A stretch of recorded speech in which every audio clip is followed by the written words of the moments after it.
Welcome into Fantasy Football Night in America. That's right. It is 7 o'clock on Thursday, which means it's time for the FFPC Insider Access show on the Better Sports Network. Hi, hello, and welcome. I am your host, Eric Balkman. You can connect with me on X at Eric Balkman. And of course, you know me from the High Stakes Fantasy Football Hour, the RotoViz High Stakes Lowdown, and the Fantasy Football Players Championship. Being joined tonight by the luminary from PlayerProfiler at Roto Underworld on the X, the Faceoff Sports Network at FF Faceoff on X. You follow him there, as well as Supernova38 is his moniker. He is the incomparable Pete Nova. Pete, good evening and welcome. Appreciate you guys having me. I've watched your stuff for a long time, and I'm really excited to be here with you guys. And we have some breaking news that we're going to get to out of Cleveland, of all places, to kick off the show, which I think is going to be great because we're going to get real-time reaction from the Supernova himself here, Pete Nova, coming up in just a minute. Before we get to that, I do want to remind everybody that the FFPC Big Gorilla Tournament is live, featuring a $1 million grand prize. You're going to get a $50 discount on every third team you sign up for. And don't forget about the 7 Bananas promo as well. If you keep drawing that 7-pick multiple times in a row, we're going to start you off with a free $125 FFPC Best Ball Tournament team. We're going to up it to the main event. We're going to up it to High Society. And if you get it 5 times in a row, we're going to pay for a jungle safari for 4 or $50,000 for you.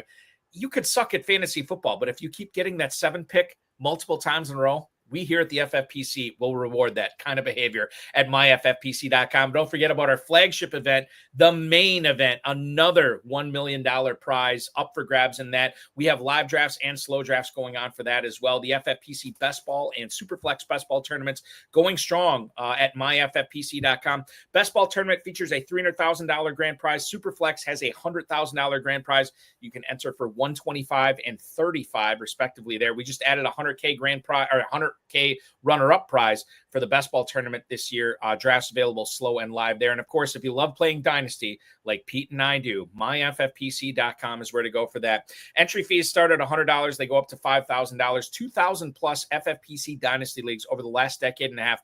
None have ever folded in 15 years. That's all at myffpc.com.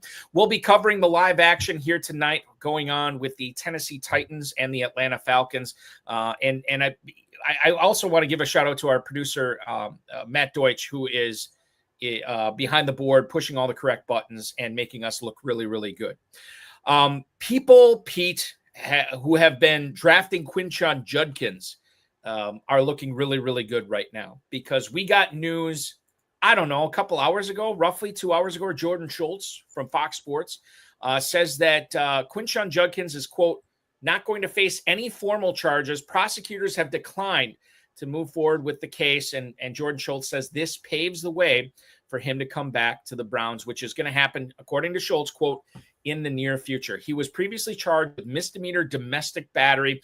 He and his agent will obviously be negotiating his rookie contract, as he is still unsigned by the Browns right now. If Judkins does rejoin the Browns before week 1 and he's practicing before week 1, there's an outside chance he could be the number 1 back for week 1. I think that's very outside at this point because of how much time he's missed. And I should mention this too, as long as you're talking about Quinshon Judkins. The other thing that's important to point out, Mark Garafolo came out on NFL Network and said that the NFL is going to continue its own investigation into Quinshon Judkins' misdemeanor domestic battery charge. So there's while we got some clarity here, Pete, there's still a lot of moving parts with Judkins. Now, I'll bring this up right now to talk about the ADP, where he's going in the FFPC Big Gorilla over the last 2 days. Again, this is all based on not hearing this news today. As far as this ADP goes, he had fallen to running back 50 at the 1208 on average. He was going as late as the 15-16 turn. So, and by the way, shout out to Darren Armani, Godfather Pros vs. Joe's, fantasymojo.com. Anytime we cite ADP on this show with the FFPC, it's always due to fantasymojo.com. If you're playing in the FFPC, get a subscription to fantasymojo.com. Here's the thing, Pete. We got some clarity on this, but there's still a lot of stuff that's kind of up in the air on this. And while it's exciting, perhaps more exciting to draft Judkins now, I don't know if it's necessarily the right move to be like Ben Gretsch sent out an email about this for stealing signals. And he was saying, people on X are saying, yeah, Judkins is going to end up in the 4th round. And I was like, Steve Harvey, slow your roll player on that. Holy cow. 4th round is insane. for everybody who is now adjusting to this, yourself included, what is the best advice you can give FFPC and quite frankly, any fantasy football drafters based on this Judkins news we got this afternoon? Yeah, I mean, when you think about Judkins, if you were, drafting like some of us sickos are, especially early on in the offseason, before we got really any news of this, Judkins was going as high as, I don't know, 5th, 6th round. Like he was going inside the top 20 for the running back position. Now, granted, yes, he has missed some time. And correct me if I'm wrong. I don't know. I mean, he was at OTAs, so it is important to note that he was there. So he did get a little bit ingratiated in the offense. Now, running back is also one of the easier positions to transition to from college, where, it's not necessarily an easy position, so to speak, because no position in the NFL is, but running back position, you can pick up the playbook rather quicker than other positions. When looking at him and my tolerance for risk, that's really what it comes down to. What is your tolerance for risk? And I really don't know. I mean, if you're not taking him inside the top 80, which, if we're talking 80, we're talking about like the 6th or 7th round, then I think I'm okay possibly starting to look at taking chances on him.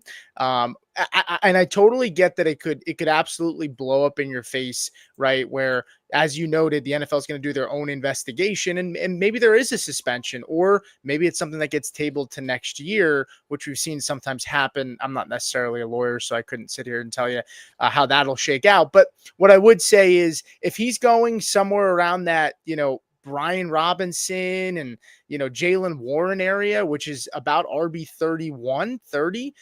Even if you miss on him, you can easily drop him, right? If you're talking about a managed league, if you're talking about best ball or leagues that you're not physically managing on a week by week basis, then maybe you might not want to take him nearly as high. But that's how I'm approaching the situation. I think he should easily take this starting role, maybe not week 1, but maybe in the first couple of weeks of the season, because he's just that talented. So I think the thing that I have to ask you here, if you are risk adverse in drafting for $1 million, and quite frankly, you probably shouldn't be drafting for $1 million if you're risk adverse. Like you gotta place your bets, right? As they say. If you are risk adverse, you're probably not going to get Judkins. So that's where it begins and ends.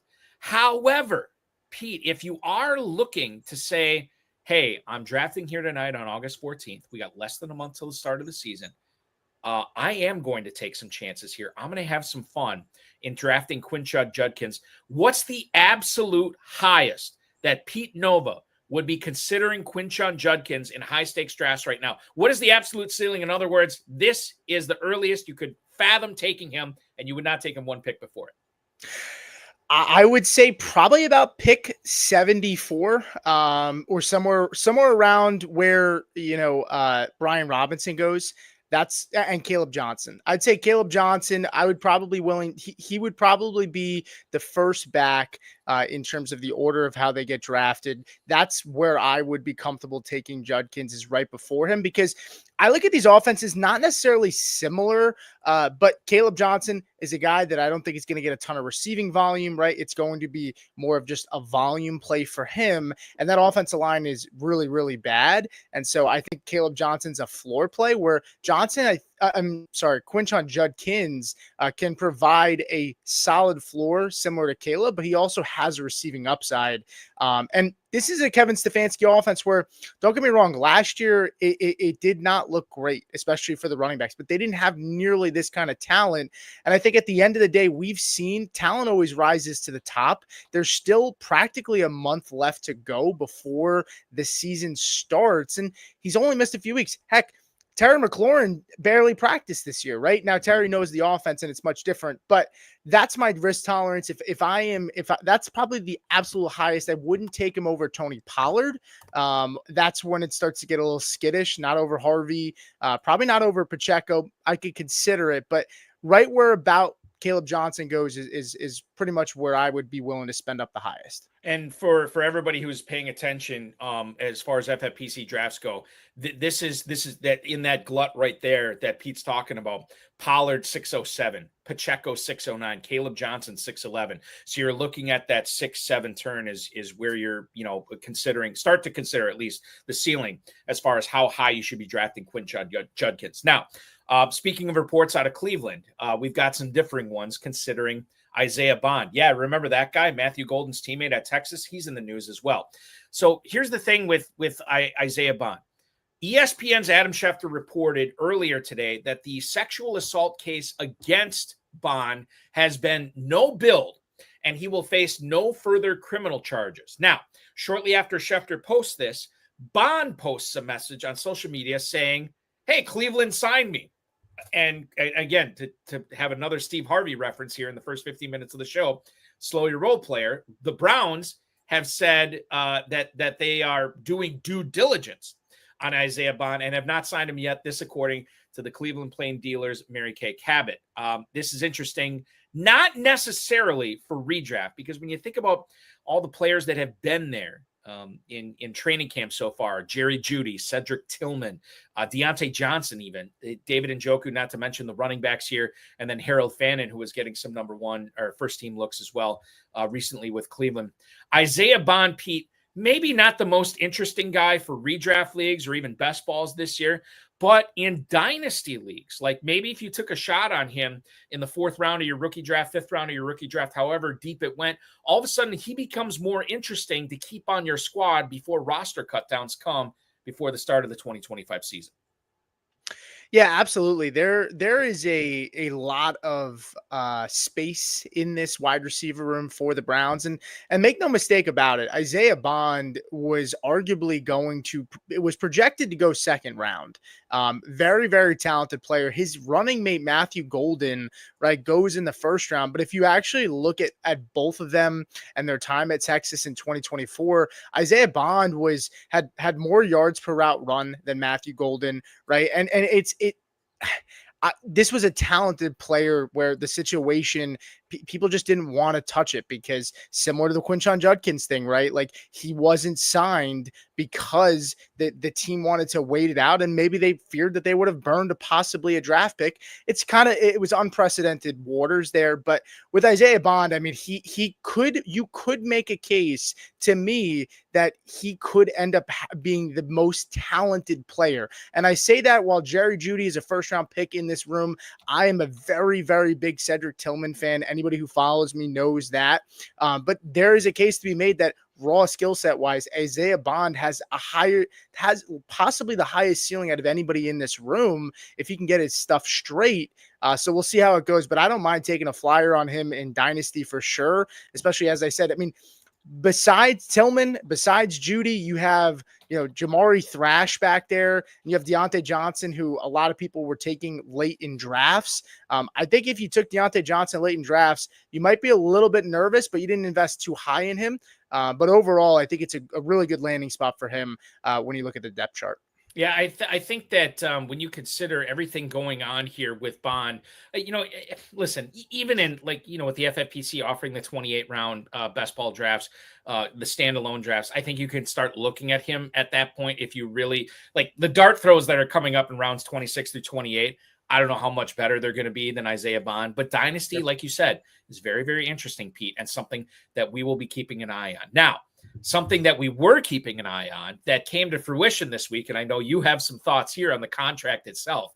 The long Western New York nightmare is over. James Cook and Brandon Beane have come to a common ground, and that common ground was 4 years, $48 million on the extension for James Cook. He is a happy camper. The Bills are happy to have him back as well. I was a little put off, and I think maybe not as put off as you were, and I'll let you speak to it. The guaranteed money on this deal, $30 million guaranteed for James Cook, for a guy who, let's face it, if he doesn't get all those touchdowns last year. I don't know if he has necessarily the leverage. You got Ray Davis behind him. I've been watching Hard Knocks. Ray Davis looks like an absolute stud, not to mention kicking extra points. He's the Boobie Miles of Buffalo. We love Ray Davis in high-stakes leagues here. And I have been down on James Cook most of the offseason, most of drafting season.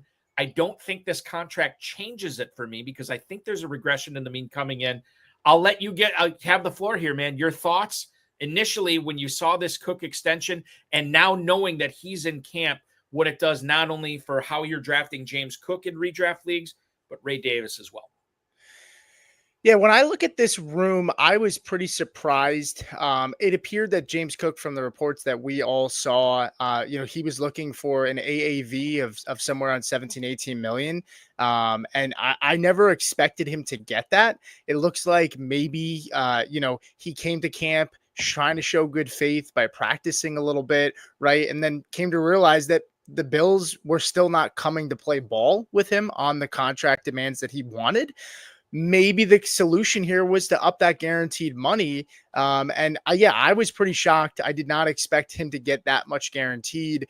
I believe this was really more of a move that this is a championship team. When you look at the skill players on this offense, there's not really anybody extremely well established. You have Khalil Shakir, Joshua Palmer, Elijah Moore, Keon Coleman, who they spent high draft capital on last year. There's not really a well-established guy except maybe Shakir, who they did extend, but he's not a game changer, so to speak. And then you have Dalton Kincaid, who, we've been let down time and time again by. I think it's really a case of this is a team that's a Super Bowl roster who's looking to make a push, and they're looking to lock up a guy and not take the risk of losing a key component to a team that's looking to make a run. I don't really believe that this is going to up the opportunity share, so to speak, for him. And what I would say, and it looks like one of the commenters noted it as well. When I look at James Cook last year, right, he had 18 total touchdowns. He finished 11th in points per game. To me, that's concerning because when you hear about the touchdown regression stuff, right, it is very real with James Cook, right? That was a complete outlier for him with how many touchdowns he scored last year. And I do have concerns that scoring 18 total touchdowns, right, which was one of the highest in the NFL, right, he still didn't crack inside the top 10 on a points per game basis. Over 50% of his fantasy points came from his touchdowns. And like you mentioned, Ray Davis is a player who is talented, right, who scored 6 touchdowns last year. And I believe he had under 30% of the opportunity share. James Cook, on top of all of that, right, was not even in the top 20 for opportunity share last year. He was 25th, he was 25th in terms of total snaps, so 58%. And Ty Johnson, his own quarterback, Josh Allen, said Ty Johnson is the best third down back in the NFL. And so I think Ty Johnson's going to be there to vulture a lot of that receiving work as well. I do fear that where James Cook goes in drafts, right, you're really hoping that he can kind of come close to those touchdowns. I just don't see it happening again. And he's a player that I'm avoiding right now. I do have a lot of shares of Ray Davis. I don't think he's going to be a guy in redraft managed leagues that you can consistently start on a weekly basis. But in best ball, I'm not going to lie to you. I'm going to continue taking shots on him because he has big playability and he can possibly give you some spike weeks later on in the draft. I think this is interesting right now that we play a would you rather with James Cook. Some of these players I'm going to bring up right now with you, Pete, we're going to talk about later on in the program.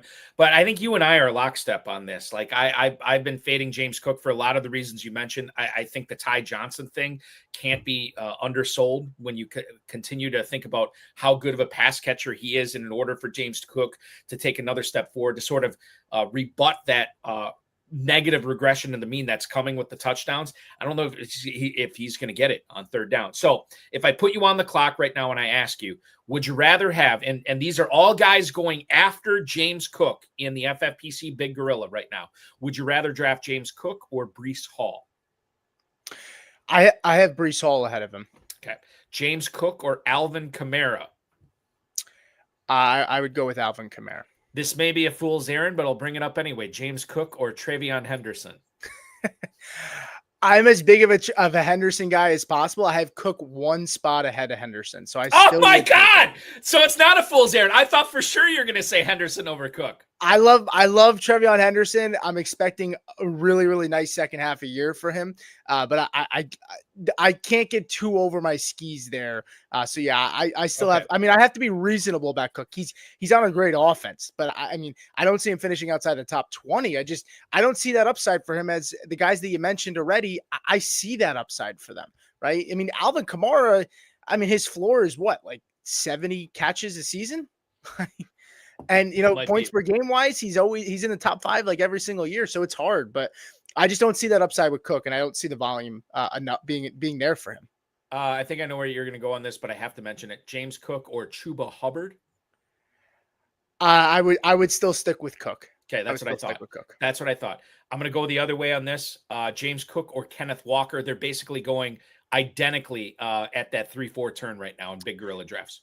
I would take Walker. It's hard for me. If he's healthy, I think Walker is a top 12 back this year, but it's all about the health for me. And you would take Omarion Hampton over James Cook, right? I would. Yeah. Okay, perfect. We can move on to Travis Etienne, ladies and gentlemen. 2 carries, 6 yards in the preseason opener against the Steelers. He had 1 catch for 10 yards. Now, that may not be an overwhelming stat line, but bear in mind, the entire first series with the Jacksonville starters was played by one Travis Etienne. In the second series, the backups came in and Tank Bigsby came in. Now, we had heard reports, Pete, that Tank Bigsby has been just crushing it in camp, playing ahead of Etienne. And then when push came to shove, Liam Cohen in preseason week 1 decided to put Etienne out there with the starters over Tank Bigsby. If we look at the FFPC Big Gorilla right now, over the last 2 days, and this is, probably 3 dozen drafts worth right now. If we look at the Jacksonville Jaguars running backs here, we have Etienne being drafted first, running back 33 at the 807. Tank Bigsby's running back 39, but he's going 2 rounds later at the 1006. A half round after that is Bashal Tutin at running back 44 at the 10-11 turn, and we are not seeing LaQuint Allen being drafted at all. So those are the 3 running backs for Jacksonville that I want to pose to you right now. I just told you what happened. You already knew, honestly, what happened with Etienne, what happened with Bigsby. We know Bashal Tutin, what he brings to the table, and perhaps what he is not being productive with, given his opportunities so far. Your thoughts on this Jacksonville backfield and how you would tell people to handle it right now in their fantasy football drafts? I think this Jacksonville backfield is going to have value across all 3 of the players, right? And so a lot of times the way I handle those situations is I typically, if there isn't a guy that's strongly solidified, in the lineup, I usually just take the cheaper guy. That's usually my thought process on it. Travis Etienne going where he does in this tournament specifically, right? 1 spot ahead, J.K. Dobbins. I would take Etienne just for, I think the upside is there more for him over Dobbins, but I think this offense, a lot of people believe that they put out Etienne out there in preseason to feature him, to maybe trade him.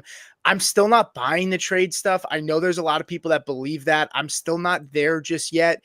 I think moving Etienne to then stick with Bigsby, who I don't think he's as talented as a lot of people do out there, and Tutin, who was a day 3 pick. I just think you're leaving a room shallow that likes to feature multiple backs in that room.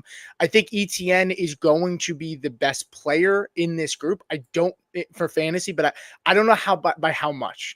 And because I don't know by how much, I don't know that I'm willing to pay for Etienne at pick 92 in this specific tournament as I would be for, a guy like Tank Bigsby who goes at 111, or even Tutin who goes at 127. What I would say to put a bow on it for myself for these 3 guys is it's about roster construction for me too. If I have really strong running backs already before I get to where Etienne is being drafted, I'm probably more comfortable taking Tutin because he's a second half of the year player for me, most likely. And so I can be comfortable getting points from the guys I've already drafted ahead of them. If you take Etienne, right, it's more so because maybe I'm hoping for earlier season production and hoping that he can sustain somewhat of a solid role if, Tutin starts to kind of get more involved in the offense. That's kind of how I see it. It's pretty messy though. Do you, maybe this makes a difference for you, maybe it doesn't, and that's fine. But with the FFPC main event, the FFPC Big Gorilla, where you have this 12-week regular season before you move on to a 2-week league playoff and then the 3-week sprint to end the season. Do you feel like drafting a player like Etienne, who might give you this bump, or Bigsby or whoever, at the start of the season over the rookie, do you feel like that's the proper way to handle it? Or I shouldn't say the proper way to handle it. You're more likely to handle it that way based on like, hey, Tootin could be great, but he's not going to get me off to this really fast start, which a lot of people, FFPC players will tell you kind of need to get off to this fast start. Yeah, you need to get off to a fast start for sure. I think again, it just matters of who you've drafted in front of them, right? If you have guys that you feel pretty comfortable with, like I love drafting the running backs early. That's my strategy. For the most part, I'm taking at least 3 running backs typically in the first 5 rounds, maybe 6, but it's usually wide receiver, running back. I don't generally even touch the tight ends or quarterbacks in those first 6 rounds. So usually I already have 3 running backs at that time. And so I would hope that at that point, those guys should get me a strong enough start. And then, Tootin is a guy that's really more gravy towards the end of the season, where I don't know that Etienne's going to give me enough pop or enough points to maybe replace those other guys in the lineup for me on a weekly basis to accumulate. I think that we have to dial it back to a player that you had already talked about, in Kaleb Johnson, sure. Rookie out of Iowa here. In his first preseason game against the Jaguars, who we were just talking about, and your colleague over at Player Profiler, Dustin Royer, has already pointed out, Etienne, he wasn't all that great, and it was against the Pittsburgh backups. But I think the thing that we have to remind everybody is he was out there with the starters, with everybody else with Jacksonville. That's the takeaway here. But good point, Dustin, for sure. Kaleb Johnson in that same game, Pete, 8 carries, 20 yards. He got 1 target, caught it for 6 yards. Jaylen Warren did not play in this game, so Johnson started. And he had a play where he actually stiff-armed Travis Hunter, wide receiver / corner, the rookie for Jacksonville, and he picked up the first down on that. Pretty good showing for Kaleb Johnson, but this is such a small sample size. We have to expand this out. For transparency's sake, I will tell you, I've been drafting Jaylen Warren a lot as my number 3 running back in best ball leagues this year. I feel, even in redraft leagues, I feel really good about drafting him as my number 3 running back. I feel like there is a high floor there, and the ceiling is probably not all that great. But I feel like Warren is the type of player, especially when you consider who's throwing to him. Aaron Rodgers, who even when he could run, was still checking it down to the A.J. Dillons and Aaron Jones of the world, right? And I feel like that's going to continue this year. I'm a big Jaylen Warren fan. Haven't been drafting Kaleb Johnson a whole lot. When you look at this Pittsburgh backfield, knowing what we saw from Kaleb Johnson in that first game, and knowing I don't think Warren is playing in the second game, I'll have to look that up, but I don't think he's going to be out there. When you look at this Pittsburgh backfield for drafting purposes here in mid-August, what would you tell FFPC drafters on the proper way to handle these 2 guys? Yeah, I'm fading Kaleb Johnson. I haven't really been the biggest proponent for drafting him. I don't love this offensive line. I have major concerns with it. I think Jaylen Warren's a very, very good play, because when you think about the skill position players, especially the pass catchers in this offense for the Steelers, it's not great, right? Outside of DK Metcalf, Roman Wilson, right, didn't really step up, had a tough rookie season, dealt with some injuries. There's not really a ton of other guys well-established out there. Maybe Amari Cooper comes in and signs. He's still available and out there. It's just not a very talented room. And then, yes, they bring Jonnu Smith in. They have Freiermuth. But I think you're right in that we're going to see a lot of checkdowns. And Jaylen Warren, look, they brought him back. They didn't have to bring him back. They did. And I think Kenneth Gainwell is a sneaky guy too. I don't want him for fantasy purposes, but I do think he can have a little bit of a role as well. But I'm not touching Kaleb, because the concern for me is just the receiving upside just not going to be there. I've read reports that, he struggled a little bit when it came to just pass blocking at camp so far. That's something that could come eventually. And RJ Harvey has a similar issue, but it seems like he's progressing okay there. The difference is Johnson was not known to be a pass catcher in college. Now he was also in a college that never throws to running backs to begin with. But when it comes to Warren or Kaleb, if you're telling me for where they're going in drafts, who would I rather? It's Warren pretty comfortably, and I'm kind of with you. I don't mind taking a chance on Warren as my RB3, kind of giving you a pretty safe floor because Rodgers has shown us in the past that he likes to check the ball down. How many times did we see Aaron Jones and Rodgers in Green Bay at the goal line in the red zone, where it's almost like Jones slips out in front of him and he just dumps it off, right? Like that's what we're going to see, I think, with a guy like Warren. And I'm really fading Kaleb Johnson, especially at his current cost right now. Right now, you're looking at between those two running backs, Kaleb Johnson has moved ahead of, or maybe I think he actually always was ahead of Jaylen Warren. Running back 26 at the 6'11 for Johnson, running back 29 for Jaylen Warren at the 801. And I know Kaleb Johnson's always been ahead of him because I know Jaylen Warren was normally in the 30s for running backs. Now he's moved up to running back 29. That's something that we're going to be following here. Adam Hahn, who's watching us on YouTube right now, is pumped. Jaylen Warren season finally, and we will see what happens. Steve D'Angelo saying he hasn't been drafting a whole lot of Jaylen Warren. He's drafting a little bit of Kaleb Johnson. Quite frankly, if you want to fade that Pittsburgh Pittsburgh offense in general this year, I don't think that's the worst idea in the world as well. I foresee there's an episode of Seinfeld. And like, you're probably a little bit younger than me, Pete, but did you watch Seinfeld back in the day? Seinfeld used to be the show that I would watch at my grandparents when I was trying to fall asleep. And right. I loved Seinfeld. The reruns were always on at like 10 o'clock at night. Right. I honestly always really, really liked Seinfeld. So, all right, good. I know I'm young, but I have watched quite a bit of it. So okay, so you're like, yeah, when you're at your grandparents to try to fall asleep, you'd watch Seinfeld. A really ringing endorsement on my love for Seinfeld. But I will say this: there was an episode where Jerry and Laine were talking, and Elaine was trying to set Jerry up with a friend of hers, and Jerry said, I don't know if I want to date a friend of yours. I foresee messiness. And that's sort of how I feel about the Pittsburgh offense this year. Aaron Rodgers, DK Metcalf, Arthur Smith, Mike Tomlin, I foresee messiness there. So if you want to fade, you want to full fade the Steelers offense, I don't necessarily think that's going to be a decision that comes back to bite you, given what you have to give up for draft capital for any of these players this year. Continuing in the AFC and for running backs this year, we have to talk about Tyjae Spears. This is a player that I wasn't on right away, and I feel like I kind of missed the boat on a little bit, and I started drafting him later on, but before the injury, it was not where I wanted to be at as far as my shares go with Tyjae Spears. Brian Callahan said earlier this week that it's going to be a few weeks that Tyjae Spears is going to miss because he's got a high ankle sprain. He is not going to play in the preseason, and hopefully he's going to be fine for week 1 when Tennessee goes to the Mile High City to take on the Denver Broncos. He left the Buccaneers preseason game on a cart, 12 yards from scrimmage on catches and rushing yards on 4 touches. This is good news for Tony Pollard, I would think, for those people that want to draft him and get a lot of volume early on in the season. I don't think there's any other Titans running backs we need to talk about here. And I don't, quite frankly, to be honest with you, I don't know how you felt about Pollard and Spears at all this season. But knowing that Spears is probably, we're not going to see him back in action until September, how are you handling the Tennessee running back situation right now?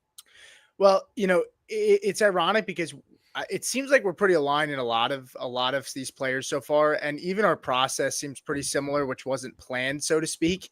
I was feeling very similar. I actually put a tweet out about 2 weeks ago that said, I feel like my exposure for Tyjae Spears is just not where maybe it should have been. And maybe I felt like I did miss the boat too. So that's kind of ironic that you felt the same way. When you look at Tyjae Spears, he actually had more top 12 weeks than Tony Pollard did last year. 20.3 points per game in weeks 15 to 17 last season. They have a really, really nice schedule down the stretch. I believe they play the Saints in the championship. I know they're in one of the playoff games. I don't know if it's a championship or not. Pollard is 28 years old, but he's only missed 2 games in the last 3 seasons. Spears has missed more time than that, and he's much, much younger. So I think Tony Pollard has shown that he can be a bell cow back. He can handle a heavy workload. I think this offensive line is very much improved. And I am very, very bullish on Pollard. I I moved him up a little bit in my rankings as well. And yeah, I think if there's one guy I'm drafting, it's definitely Pollard. I'm staying away from Spears. I don't like high ankle sprains. Those are tricky and could take a while to recover from. And I don't want to see that for a running back either. So I'm probably fading Spears unless the dip just gets too hard to pass up. So right now in the FFPC Big Gorilla Tournament, as far as those running backs go, there is a significant separation. Running back 23 for Tony Pollard right now. He is going at the 1103, the 607 right now. Running back 45 for Tyjae Spears, and this is obviously after the injury was announced. So he is going 22 running backs later than Pollard, and he is going basically 4.5 rounds later right now. Tyjae Spears has fallen to the 1103 pick right now, which I still think I want to be in a little bit of business with at that point. And to your point, I will tell you that in the 3-week sprint for the FFPC Big Gorilla, the FFPC main event, week 15, Tennessee at San Francisco, week 16 at home against the Chiefs, but week 17, oh yeah, baby, home against the New Orleans Saints. So there you go. Championship weeks shaping up to be a big one and a good one for the Tennessee Titans. Let's talk about the Minnesota Vikings. And again, I bring up stuff on this show, Pete, that maybe I'm Chicken Little and I'm just thinking too much about, maybe overthinking it. But I don't feel like there's a lot of people talking about this Justin Jefferson injury right now. Kevin O'Connell said yesterday that the hamstring injury for Jefferson, he's progressing, but he is not going to practice again at all this week. Mild hamstring strain at the start of training camp. I'm going to repeat that. A mild hamstring strain at the start of camp, and he has not practiced since. He's going to be reevaluated next week, meaning that the joint practices that New England and Minnesota had scheduled, Jefferson will not be participating in those. Listen, it's one of those things where I understand how good this guy is when he's right. Like I know that he has won leagues multiple years and he's been unbelievable. He's got basically the better part of 4 weeks to get ready for the start of the season. And hopefully we get an update next week. But for those people who are drafting right now, today, tonight, tomorrow, that are not going to have this update, Pete, when you consider that Justin Jefferson is still going as wide receiver 3 at the 106, are you of the opinion that you are looking elsewhere and letting somebody else take Jefferson, given all the high-end, top-value talent in the first round? Or are you still comfortable making him your first-round pick in the middle of the first selection round in fantasy football drafts at this point? I'm comfortable with Jefferson. I've seen some videos out there of him at practice where maybe he's not physically practicing, but I saw him catch like a one-handed catch, right? It looks like he's moving around just fine. What I would say about Jefferson is he's a guy that takes care of his body really well. This isn't something that has reoccurred. And look, I get it. Hamstring injuries for wide receivers, not what you want, right? That's something that I cringe like when I hear hamstring for a wide receiver. I was taking CeeDee Lamb ahead of Jefferson. I'm still doing that. I prefer Lamb over Jefferson. This injury didn't change, but I would still be comfortable taking Jefferson as my wide receiver 3. That's where I have him.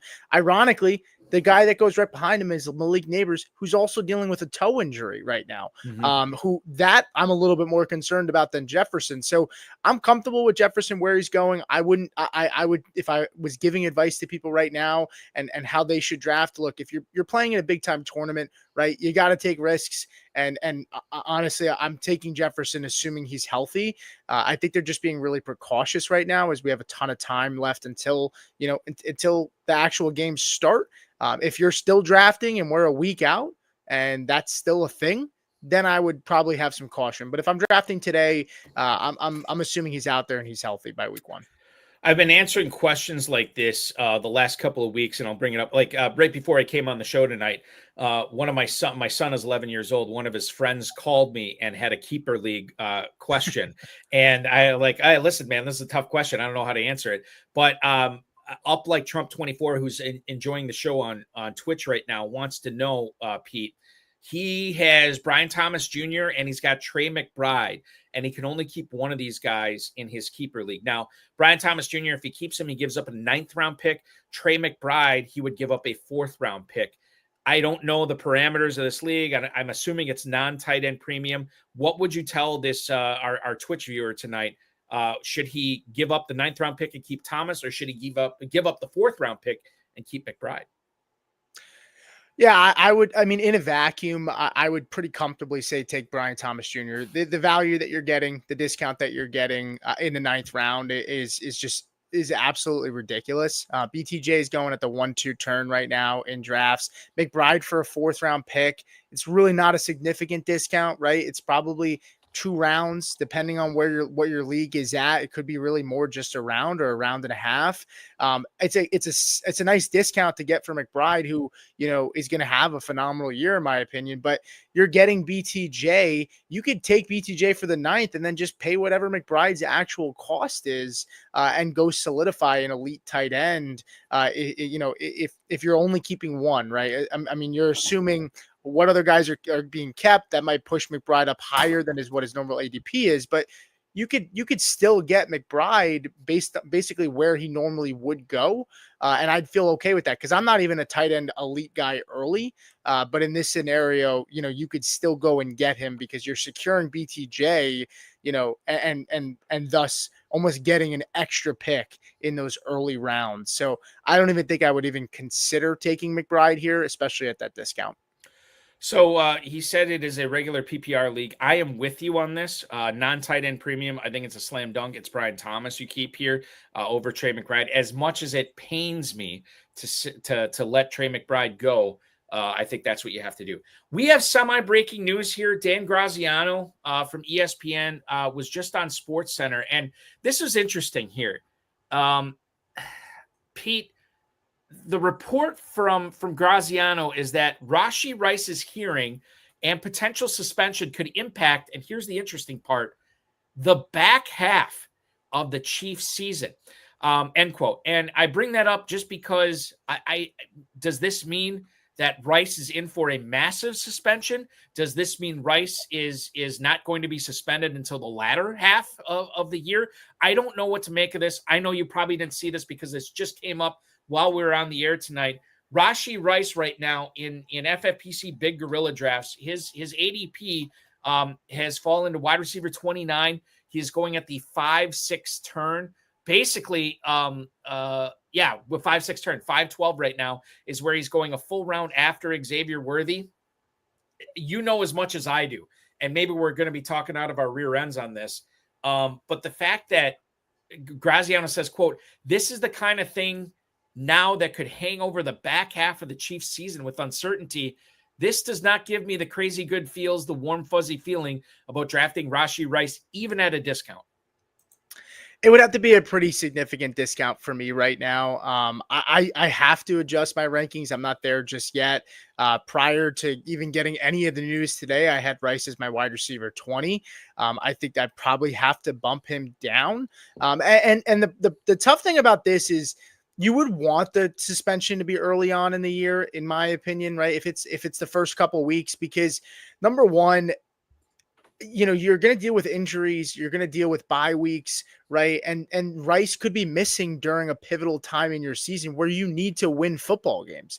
And so you're going to be taking him, as you said, somewhere around the 5th round where, that's an impact player. That's somebody that you're hoping and expecting to help give you production now. If we're talking about Quinshon Judkins, like we talked about before, or say this was the same argument, Judkins goes, now he goes extremely late, right? But you're talking about a guy that, okay, if you don't get him for a short spurt of the season, he wasn't a core piece of your roster when you drafted. So, I mean, even at where he's going right now with Rice, I don't feel super, super comfortable drafting him. This is breaking news right now. So it's hard for me to say I have a super well thought out opinion on it. But I do know that when thinking about him just not being there for the beginning of the season, which has already been expected based on the news we got earlier today, I already was looking at moving him down. If we're talking about it could be even longer than expected and towards the back half of the year, that's when you're going to need to, those important games. And it'd have to be a pretty solid discount for me to consider taking him right now. So, let's do a would you rather, since we got some good feedback on that earlier when we played this game. Would you rather have Rashee Rice, would you rather draft, this is all where the players are going around Rashee Rice. Would you rather draft Rashee Rice or Zay Flowers? I'll take Flowers. Rashee Rice or Travis Hunter? Ooh, I haven't gotten much exposure to Hunter, but I'm starting to buy in a little bit, so I would take Hunter. I agree on both of those, by the way. Rashee Rice or Jalen Waddle? Oh, man, Waddle already getting injured already scares the heck out of me. I would still take Waddle, but I probably would not want to draft either at this range right now. Yeah, and that's a fair assessment as well. I would, for what it's worth, I would take Waddle over Rice.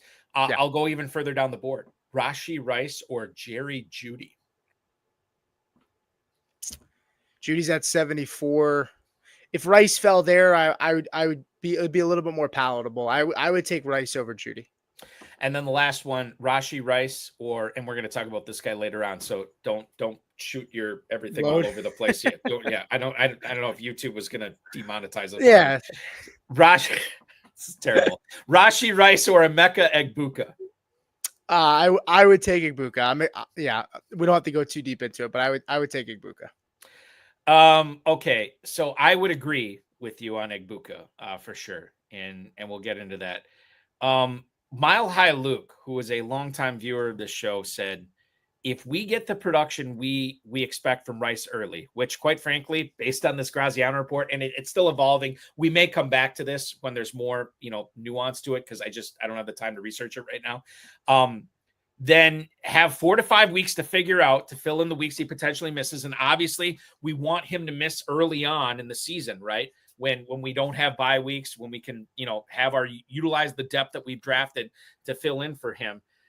When he comes back, well, that's the other thing too. I mean, when you consider, what happens if this is a significant suspension, or even if it's not, and he fights it, and he starts at he's playing at the start of the season, and then he misses the middle part, and then he's got to come back. Again, this has all these working parts where it's just I want him to be suspended right away. I want him right by October. And then I want him playing in the games that matter. And quite frankly, right now, to your point, Pete, everything you just said, there's just still so much unknown that you got to discount this guy. Yeah, you have to.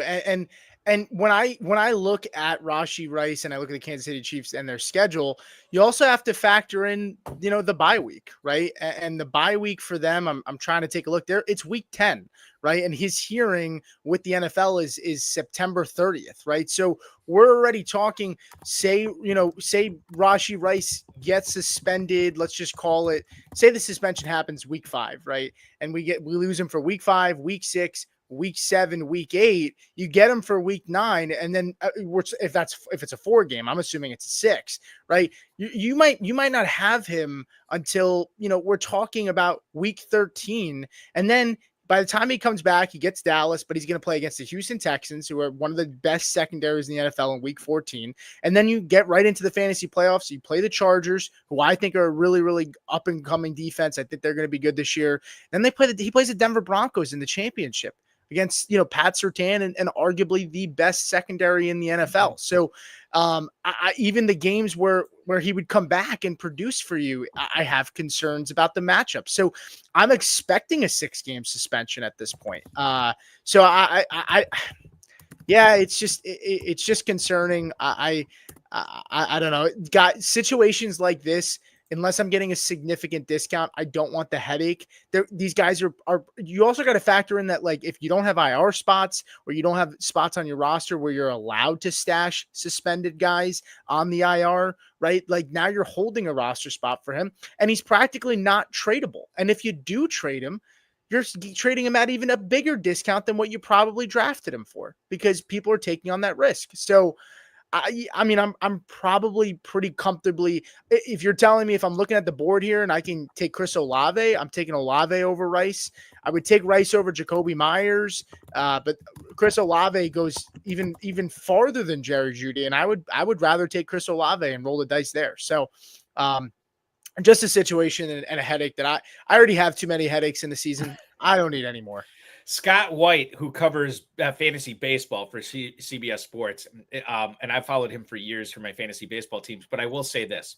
One of the things that he has always ingrained into my mind is when we talk about drafting players, more so in baseball, it's with injuries, but there are some suspension stuff we have to deal with. He said, like, look, my players are going to get hurt throughout the season. I don't want to start the season with all these players with question marks and being injured. And I think I've adapted to that. Now, sometimes I can backfire on you, but sometimes it pays off in spades as well. I want to bring up Matthew Golden. And I'm going to preface this right now, Pete, in saying that I live in Northeast Wisconsin. I was at the draft this year with my 11-year-old son, who was taking video of us in the crowd when the Packers chose their first wide receiver in the first round in 23 years. And everybody went crazy. They loved it. And then everybody, celebrating. And my son had my phone in his hand. He panned back to me, and I was just shaking my head with a frown on my face. And I said, boy, I hope I'm wrong about this guy, but I don't like this pick. I have a terrestrial radio show in Northeast Wisconsin where I interview people who cover the Packers. One of the more better known guys is Peter Bukowski for the Locked On Packers podcast, the Leap.Football. He comes on my show every week, and he and I hung out at the draft, and we were talking. This was off air, and I talked to him about the Matthew Golden pick on Friday morning when he came to do a spot on my show. And I said, look, man, I don't call me crazy. I don't like this pick at all. And he's like, I'm with you. I think this was a bad choice. I don't think this is going to work out. And then I had him on my show this week after Matthew Golden has been blowing up training camp. Jordan Love, Brian Gutekunst, Matt LaFleur, everybody, Romeo Dobbs, they're all praising this guy, telling everybody. Jordan Love even said, this guy is going to be a stud. He's been the most impressive rookie. And Peter, who, and again, I know a lot of you don't know him, but if you know Peter Bukowski, you know he is very ingrained and very staunch in his takes, and he backs them up with veracity, with facts. He's among the most level-headed people that cover the Packers. And I asked him about Matthew Golden this past week, and I said, "Listen, man, I'm starting to think I was wrong on this guy. I think he might actually be really, really good for Green Bay." And Peter went to the extent of saying he has never been so ready and moved so fast to take an L on a player than he is with Matthew Golden this year. And I think, regardless of what I'm going to say on the show tonight, of how much I'm in on Matthew Golden right now, I think that carries much more weight right now.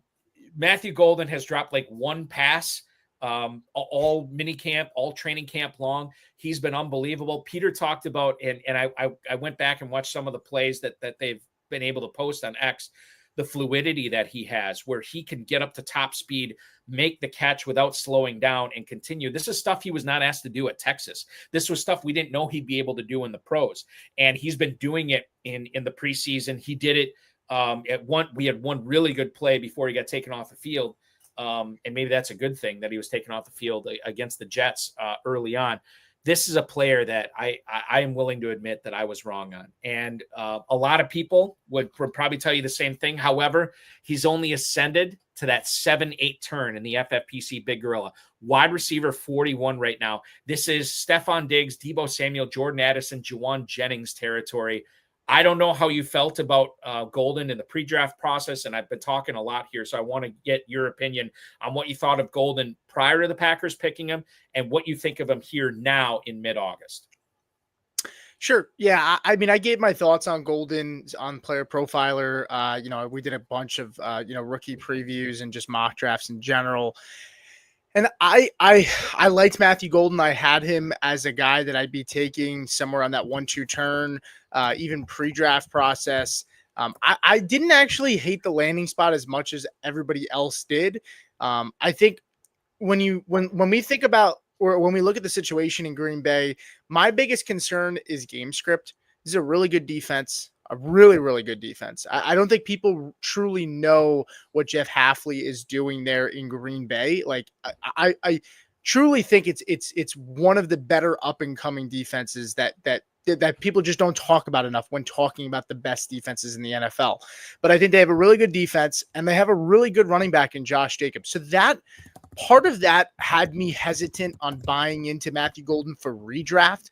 For Dynasty, though, it's hard to not like the landing spot. Everyone sits there and says, oh, it's a crowded room. But I think people say crowded room because they recognize a bunch of names. Just because a room is necessarily has names you recognize doesn't mean it's crowded, so to speak, right? There's not a ton of very, very high-end talent there. You have Romeo Doubs, he's a good player, right? He's a chain mover, right? He's good at what he does. You have Jaden Reed, who unfortunately is gadgety, right? He's a very good player, but until we can see him on get more volume, he just kind of is what he is right now. I think Matthew Golden is a guy who can be out there in 2 wide receiver sets, 3 wide receiver sets. That already is a leg up on Jaden Reed, in my opinion. And then you look at the injuries in this room. You have Romeo Doubs, who's dealing with a back injury. Back injuries don't just go away. And the fact that it's starting before the season, that concerns me. You have, I don't remember if Dontavian Wicks has an injury too, and he does. He 100% does. Yes. Right. He's got an injury. Jaden Reed now has this foot injury. I mean, the room is wide open for Matthew Golden to take that opportunity. And so I'm buying into it more now for him because of those injuries when it comes to this season, even if maybe they're not as pass happy as I like for wide receivers. It's very rare we're going to get a first round wide receiver put in such a very, very strong environment with a good offensive coach, a good quarterback at the discount that we're getting him at. We're almost getting him at pick 100. I mean, he's closer to pick 100 than he is to than he is to pick 50. And so I'm starting to buy more into him. I've started to get more shares in my drafts, especially in best ball and any high stakes that I do. And he is absolutely a guy that I'm targeting right now. And I don't want to get too over my skis on him, but he's somebody that I've started to change my outlook on the last few weeks. And I think it's important to be fluid. I don't suffer take lock, right? And so I'm willing to be fluid as things happen and be flexible with how I view players. He went from a fade to a draft at a discount to a draft at cost to a target for me. So yeah. I and you mentioned Wicks. I mean, he's dealing with this calf injury right now. The Packers had to cut a corner this past week to sign Kawan Baker off the Raiders waiver list just to get healthy bodies in camp. And I'll say this from a dynasty perspective, even if you think these injuries are short-term, and maybe they are in training camp, Romeo Doubs and Christian Watson are in contract years right now. And there's a very real possibility that neither one of them are Packers next year. And I think best case scenario, quite frankly, one of them is a Packer next year and not both of them. So that's something to keep in mind with the Matthew Golden hype train here as we continue on talking with one Pete Nova from Player Profiler and the Fantasy Football Faceoff. I want to talk about Emeka Egbuka. Before we do that, I have to remind everybody that if you are looking for some action, this show is going to go for another hour plus here tonight. But after that, if you want to draft in the FFPC Big Gorilla, myffpc.com is where to go. $1 million grand prize, $50 discount off every third team you buy. The 7 Bananas promo is live there as well. So check that out at myffpc.com. Take a quick break. When we come back, we're talking Emeka Egbuka. Keenan Allen back into the Los Angeles Chargers depth chart. My God, is it 2023 already? It is indeed. We'll talk Matthew Stafford, Jackson Dart, and so much more with Pete Nova from Player Profiler. I'm Eric Balkman. This is FFPC Insider Access exclusively on the Better Sports Network. What's up, guys? Andrew Cooper here, Fantasy Alarm. And boy, do I have great news for you. It's that time of year. The FFPC main event is open. The flagship contest, in my opinion, the biggest number one contest in all of fantasy football. It's not just about the prizes. You can win $1 million, but if you win a contest like this, you are gold-plated, gold-stamped in this community. That puts respect on your name when you go in there with the big dogs and you win a tournament like this. So get set up with my FFPC now. When you use promo code ALARM, they'll give you $25 when you deposit $35 or more if you've never drafted there before, and you can get in there with the big dogs. If you really want, you can actually go to Vegas and draft at the Paris Casino live in these contests. You don't have to do that, though. You can draft online. They have 6-hour, 2-hour, and 60-second clocks, depending on what you're feeling. You're going to want to draft early and often these to give yourself the best possible shot at winning. And let me tell you, when you go over to your social media bio and you throw FFPC main event champion in there, people start thinking about you at a different way. You are now an absolute champion and legend in this community if you win the FFPC main event. Open now over at myffpc.com.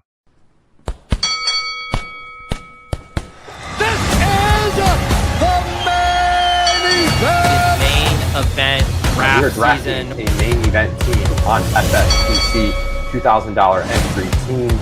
Grand prize of $1 million. I'm looking for that $1 million top prize. Main event season is in full swing.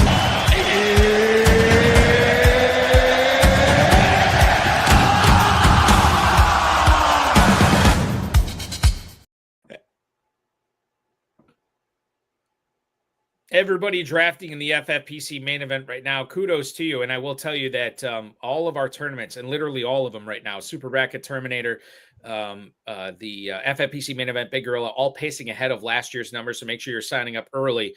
You can draft late, that's fine, but just register now and then get your draft time in tow so you don't miss out on either one of these $1 million grand prizes. If you're still in best ball mode, that's cool too. We have 2 separate best ball tournaments. Our best ball, classic best ball tournament, $125 to enter, $300,000 grand prize, $100,000 runner-up grand prize in that. Our super flex, $35 to enter, but you could still win $100,000 in that.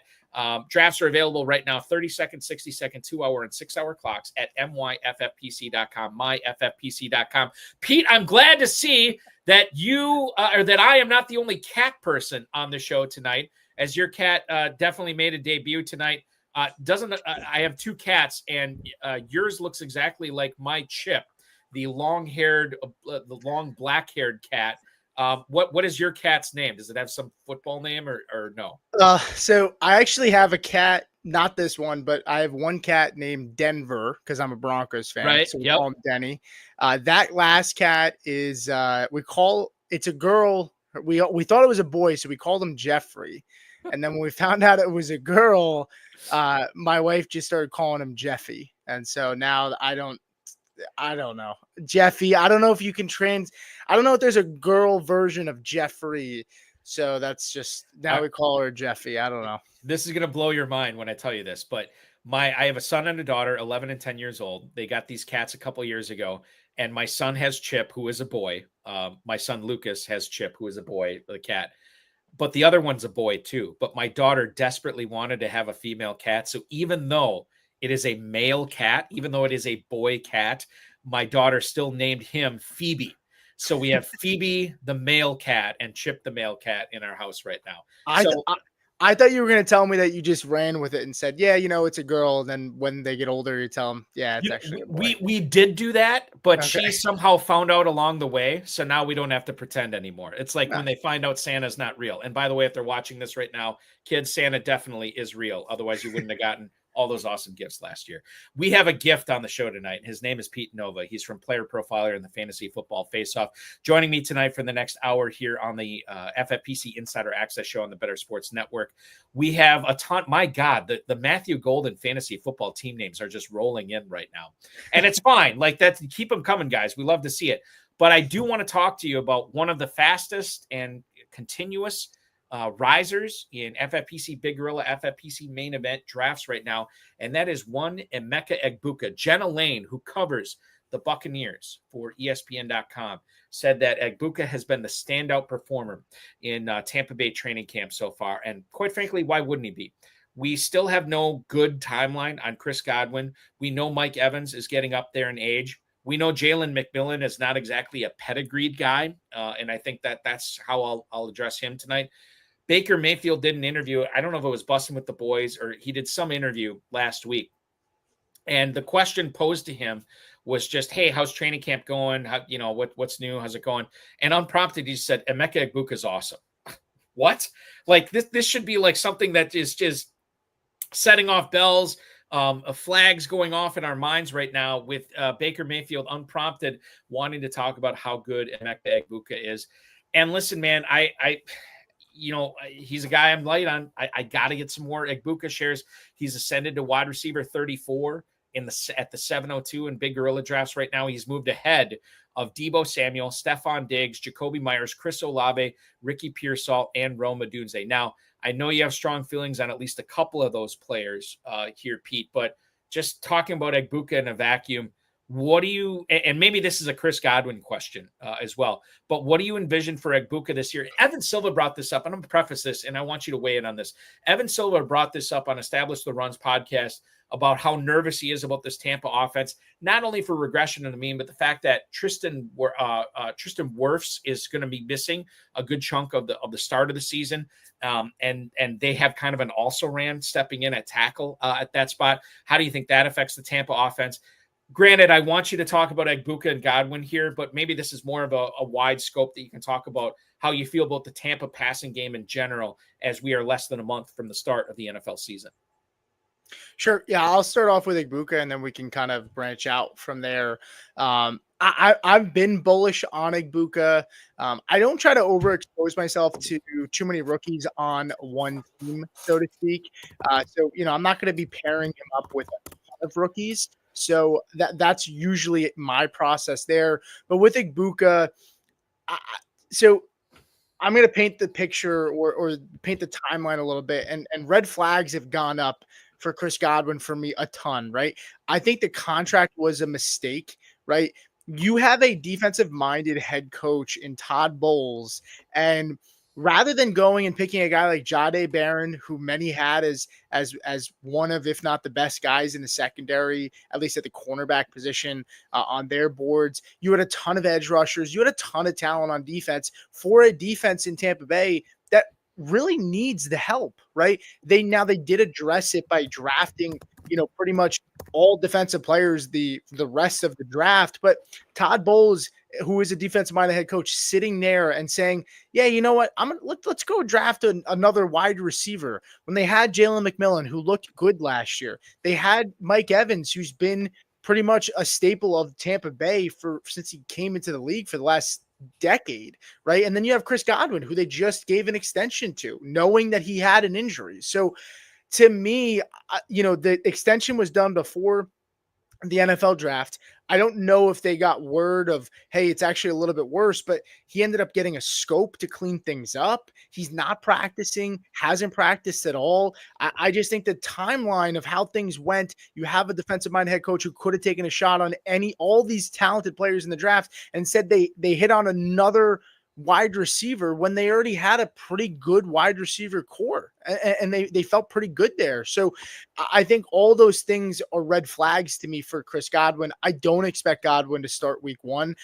I've expected Godwin to go onto the PUP list for some time now. It feels like it's trending that way. And when you think about Emeka Egbuka, let's talk about the Buccaneers for a second. Even if Chris Godwin comes back, how long does it take Godwin to ramp back up? We've seen veterans have this dislocated ankle injury, right? And it takes them time to ramp back up. And so even when Godwin comes back, I'm not concerned that he's going to take away from the production of Egbuka.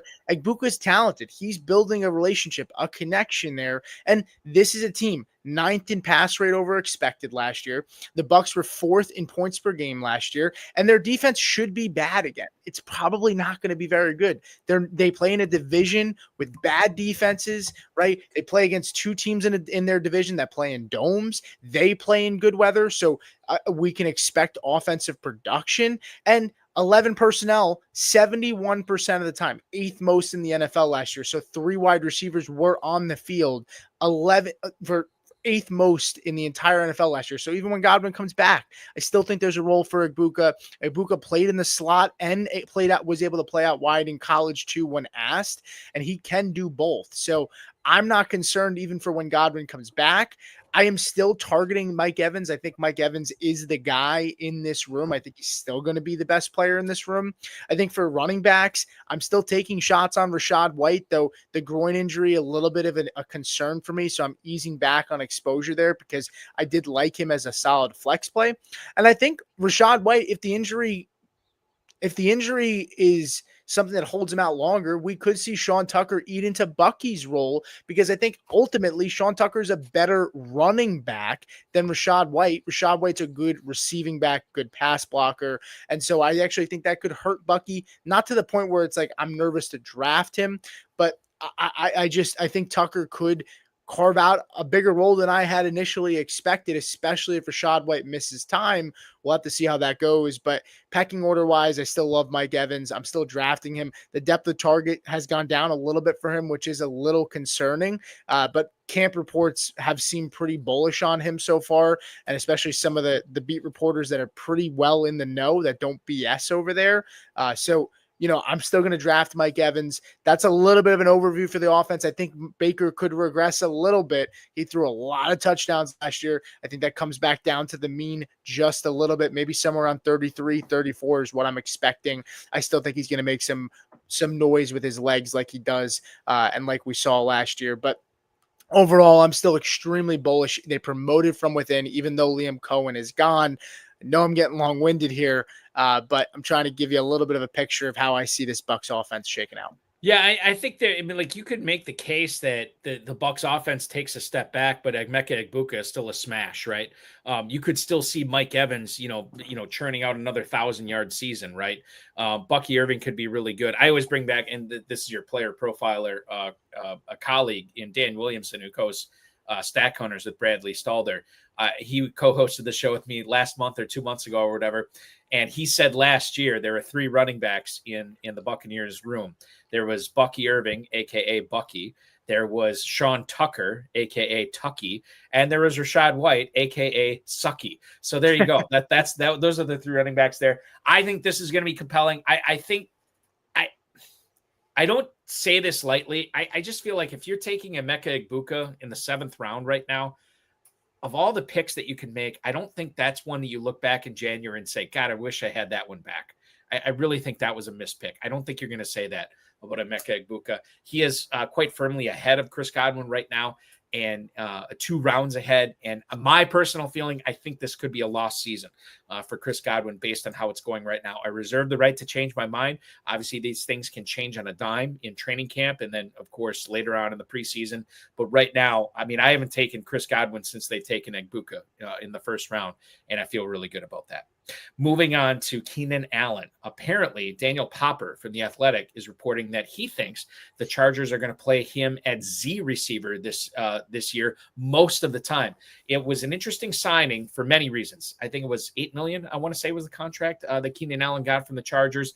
Ladd McConkey and Keenan Allen have done their best work in the slot over the course of their career. The problem? There's only one slot that you can play in the NFL, and certainly it is Ladd McConkey's job to lose here. I say, quote unquote, fallen to wide receiver 11 right now, Pete. He is at wide receiver 11 he's still going in the 2nd round in the FFPC Big Gorilla at the 211. Keenan Allen has moved up to wide receiver 57. He is now going at that 11-12 turn right now. When you assess how this Keenan Allen signing, when you assess how that impact is going to be on guys like Keandre Lambert-Smith, Trey Harris, Ladd McConkey, Aronde Gadsden, Tyler Conklin, I want you to talk about Keenan Allen here and maybe the impact or lack of impact on Ladd McConkey in Los Angeles as well. Yeah, I think Keenan Allen, a lot of people just assume it all started in camp last year when everybody started calling the guy fat. Kind of similar to what we see with Debo now. I think Keenan Allen is a guy who had 100 targets last year. He's only a year removed from playing with Justin Herbert. There is a connection there. I know people seem to think he's washed. He can't do it anymore. Why did it take him so long to sign with a team? I think these guys, veterans, they're looking for the right situation, right? The right receiver room. And it made sense. He probably was itching to get back, right? It made sense to go back to the Chargers, play with a quarterback that he knows very, very well. And I am a little skeptical of drafting Ladd at his mid-2nd round price tag. I like a lot of the running backs that go, in that area more than I like taking Ladd McConkey. I like A.J. Brown more than I like Ladd McConkey. So I do think it has slightly an effect on Ladd because, look, I don't think Keenan's at a point in his career where he can be super effective out wide anymore. I do think he's going to have to play in the slot. I know there are reports that say that he looks like he's going to be the X or on the outside. I still think Quinshon Judkins, that's going to be a position that he's going to play a lot. And look, Ladd can play outside the slot. I know people look at him as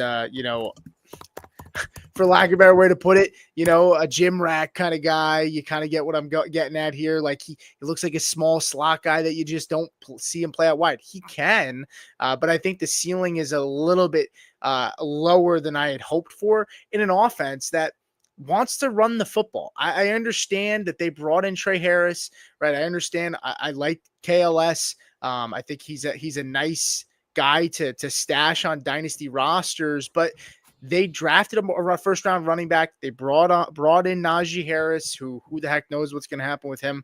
I think they want to run the football. They've showed us they want to run the football. When you look at Justin Herbert's passing stats, since Harbaugh came to town, it's gone down every single year. Now, people will point and say, well, if you look at Herbert towards the back half of the year, it was because of the foot injury, and that's why they weren't passing as much. I don't think that's the case. I think the running game fizzled out. I think J.K. Dobbins lost a lot of steam down the stretch last year, and I think ultimately that's why we saw them throw the football a little bit more, and their defense also started to let up some points, which made them get into a little bit more high-scoring games. So overall, I do think Keenan Allen is going to impact people. I'm not rushing to go to draft Keenan in, managed leagues, but it would not shock me if Keenan Allen this year is even a top 40 in points per game, right? And is a player that you can stick in your flex, and he gives us somewhere around 80 to 90 targets. Quinshon Judkins got 80 to 90 targets last year. There's no Joshua Palmer. So I do think he's going to have more of an impact than people expect. Pete, does the 11-12 turn for Keenan Allen right now, does that suggest like, hey, this is a spot I want to be drafting him at? I mean, when you look at him at the 11-12 turn, I would prefer to go higher upside on like Rashid Shaheed, who goes one spot ahead or one wide receiver ahead of him. That's a guy I would take just because, but he's coming off the injury too, but I think he has more pop in my opinion. So yeah, I'm probably not getting a ton of exposure to Keenan Allen, especially where he's going. But I don't think he's a dead pick, especially in best ball. And he might be a guy that halfway through the year you're picking up, especially with injuries, and throwing him in your flex. And you're taking your guy Cedric Tillman ahead of Keenan Allen too, right? Absolutely. Okay, perfect. Let's talk about we'll stick in Los Angeles, but let's talk about the other team there, and this is the Rams. I feel like I've been asking everybody this over the last few weeks. Matthew Stafford, holy cow. This came out a couple of hours ago. Sean McVay weighed in on this. He was asked whether it's why Matthew Stafford has not been able to practice. Is this because he just can't function, or is it because of his tolerance to pain? McVay says, it's probably a little bit of both. Now, we have seen plenty of professional football players play through pain if they can still function, right? If the offense or defense or what have you is still functioning and they're not, liability, they're going to practice.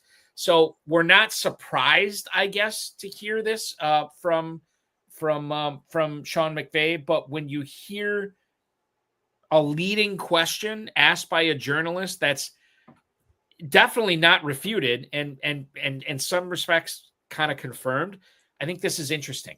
Not necessarily for your drafting Matthew Stafford and Big Gorilla or FFPC main events, but you think about how high Puka Nacua is going in drafts right now. You think about how high Devontae Adams is going on in drafts right now. Stafford has never been the guy that, even when he's had two really good receivers, like with Kupp and Nacua, he's not putting up top 12 weeks on the regular. But his receivers definitely depend on him on putting up top 15 or top 20 weeks on the regular. And Nacua is going at the 202. He's fallen a little bit. He's going at the 202 in Big Gorilla drafts as wide receiver 7. Devontae Adams, wide receiver 17 at the 404 right now. So basically that early fourth round area. When you look at this Stafford injury and the fact that he's not practicing, when you look at who his backup is and Jimmy Garoppolo, how much do you want to be in business with Puka Nacua in the early second and Devontae Adams in the early fourth, Pete? Yeah, I wasn't in love with Puka's price tag before the injury for Stafford. You bring in a big time receiver like Davante Adams, who I've gotten some pushback on this, but I think at this point in time, Davante Adams is still the better receiver out of the two players there. I know it sounds crazy, but that's just what I believe. And Puka Nacua, 3 touchdowns last year, 6 touchdowns the year before. You bring in Davante Adams, who is a big-time weapon in the red zone, right? He had 8 touchdowns last year, 8 the year before, 14. And Davante Adams has been very, very healthy the last 4 years. Yes, he missed 3 games last year with the hamstring injury with the Raiders. That was when he wanted to leave. I mean, I'm not really buying that. Right before that, he played 17, 17, and 16, and then 14, right? He's never really missed a ton of time in his career outside of maybe 2019, where he played only 12 games. And I think at that point, correct me if I'm wrong, it was a 16-game schedule, I think. Yep. Yeah, no, you're right. Yep. So I mean, and so when you look at Puka, I'm not really in love with his price tag. I'm looking here. I see Nico Collins goes behind him. I'm taking Nico over Puka right now. I can flirt with BTJ, and I could even flirt with Drake London. I think at that point in time, I'm probably taking Derrick Henry over Puka Nacua right now too. I'm now shifting gears to Davante. I love the buying window for him.